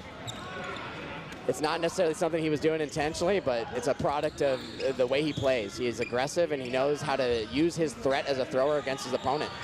Earned it that way. Going back to just what you were saying about Bella, too, I think it's important to notice once you get down to those like 1 or 2 players left on one corner, how they start to cut the corners, too. Opening up those spaces also creates a blind spot for the other player. Good aggressive rush there. Throw's not leading to much. Covered by Andy. We'll see how it goes. Woo! There you go. Playing close to the back line there, but staying in bounds. Brandon getting a counter off as well. A lot of trust there, too, for Brandon to have Andy right in front of him. Absolutely. Dodge there by Cody. It's one of the interesting dynamics of mixed dodgeball is that everyone kind of commits to the role that they can have the most benefit for the team. Some players are exceptional catchers. Some players are exceptional leaders and communicators. Some players are exceptional throwers. But there's little things that you can do as well. Like Andy covering Brandon on that left corner there. It's a sacrificial play in a way, but Andy also knows she's a capable catcher. So by putting her body in the way, she protects her teammate, but she also opens an opportunity for her to make a catch. And one thing to notice here too with the shift of the tempo of the game, it goes sort of between like these little pauses and then these huge bursts of action. Yep. You notice when they're counting off the throw here, it's probably 1 or 2, 1 there, a return here. And usually if that ends in a kill or something, you would have seen there probably Lou rushing, probably maybe go for Cody there. Yeah, actually, the train of chaos that Snowballs. ensues. Exactly. Yep. Gumball loves to play that way, and they're very good at it. Good hit by Cody there. Good return fire there by Lou, taking Andy out. Andy making sure to be a force and lose space, though, not allowing him to target Cody on the corner. Exactly. Again, a sacrificial play that could have a critical swing for this match. Good protection there for sure. Woo! Lou letting it rip. Good long distance lobs here. A little bit of backspin on that. One of Lou's characteristic throws. He knows how to put a little bit of backspin with his fingertip, and it causes the ball to rise as it approaches its opponent, or it's his target. It's very difficult to read. Gets punished for it. Gets Brandon out, so now Cody Burke is surviving for his team as the only guy, and we have Mew on the left surviving as the only girl for her team. It's like a 2v3 here. We'll see how they play it out. Now you notice here how Cody has to constantly watch Hung on his left side here. Yep. This goes back to the cutting the corners earlier. He, of course, has cover on his corner as well, too. We'll see how they use their switch. An intentional switch. I like the response. This is one of those elements of high-level dodgeball where they're recognizing what their opponent is doing, trying to create an advantage, and not allowing it. Beautiful throw from Cody. Throw up the arm. Good shot. All right, let's see if the Seattle women can hold strong against this combo from Canada. Another player I think that we haven't maybe touched on as much as, of course, Ray here on the right. Remember the captain. Yes, I believe captain for the mixed team. And oh, Good what an effort there. attempt. Good finish by Mew to make sure it ended. It's probably the right play to make there, too. Ray would have been up against this combo, and she nearly got that. If she makes that catch, Cody's out, and then the game's in their favor. To make that attempt was bold, but I think the right play to make. Definitely. Great recognition. I think that's definitely one of those things that speaks to her experience, too. One of the reasons she is the captain is making those last-minute decisions, even if it means throwing your body into a very tacky hardwood floor. Yeah, exceptionally tacky today. I like to rush, and today was difficult. I couldn't really slide on the surface. No one else could either, so it's nothing to complain about. But it's like lots of targets on Hung. Looks like Brandon gets out during the scramble. Good dodge from Shota there. Interesting. We get to watch Sam Coe play the left corner now. Something I haven't seen a lot of, so I'm curious. So we're down to the last minute. Good hit on Hung there. Sam proving himself. Looks like Shota getting out by Mark there. Good blocks. Surviving a shot from Lucas and pressure from Ray. Ray out. Clearly an exceptionally, I keep saying exceptional, a high-level dodgeball player. It's part of why I love watching some of these Canadians play, because I just haven't seen a lot of it, and they clearly know what they're doing. There's a lot to learn from watching them play. Looks like Lou taking kind of the driver's seat here. Ooh, good cover from the teamwork. Oh, great setup on the catch there. It's a good attempt. And a line out by Mr. Lucas. Oh, okay, we'll take it. Uncharacteristic. We'll take it.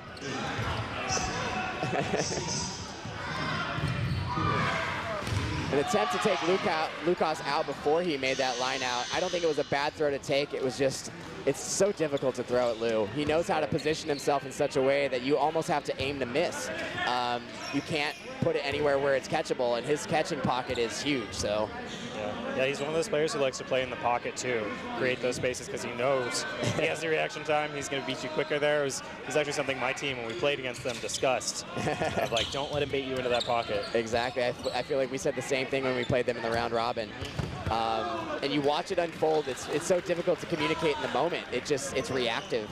He's so good about enticing you to throw at him, and you just have to be aware of it early enough to not let yourself fall into that trap. And it's not to say that you can't hit him. You just have to recognize it.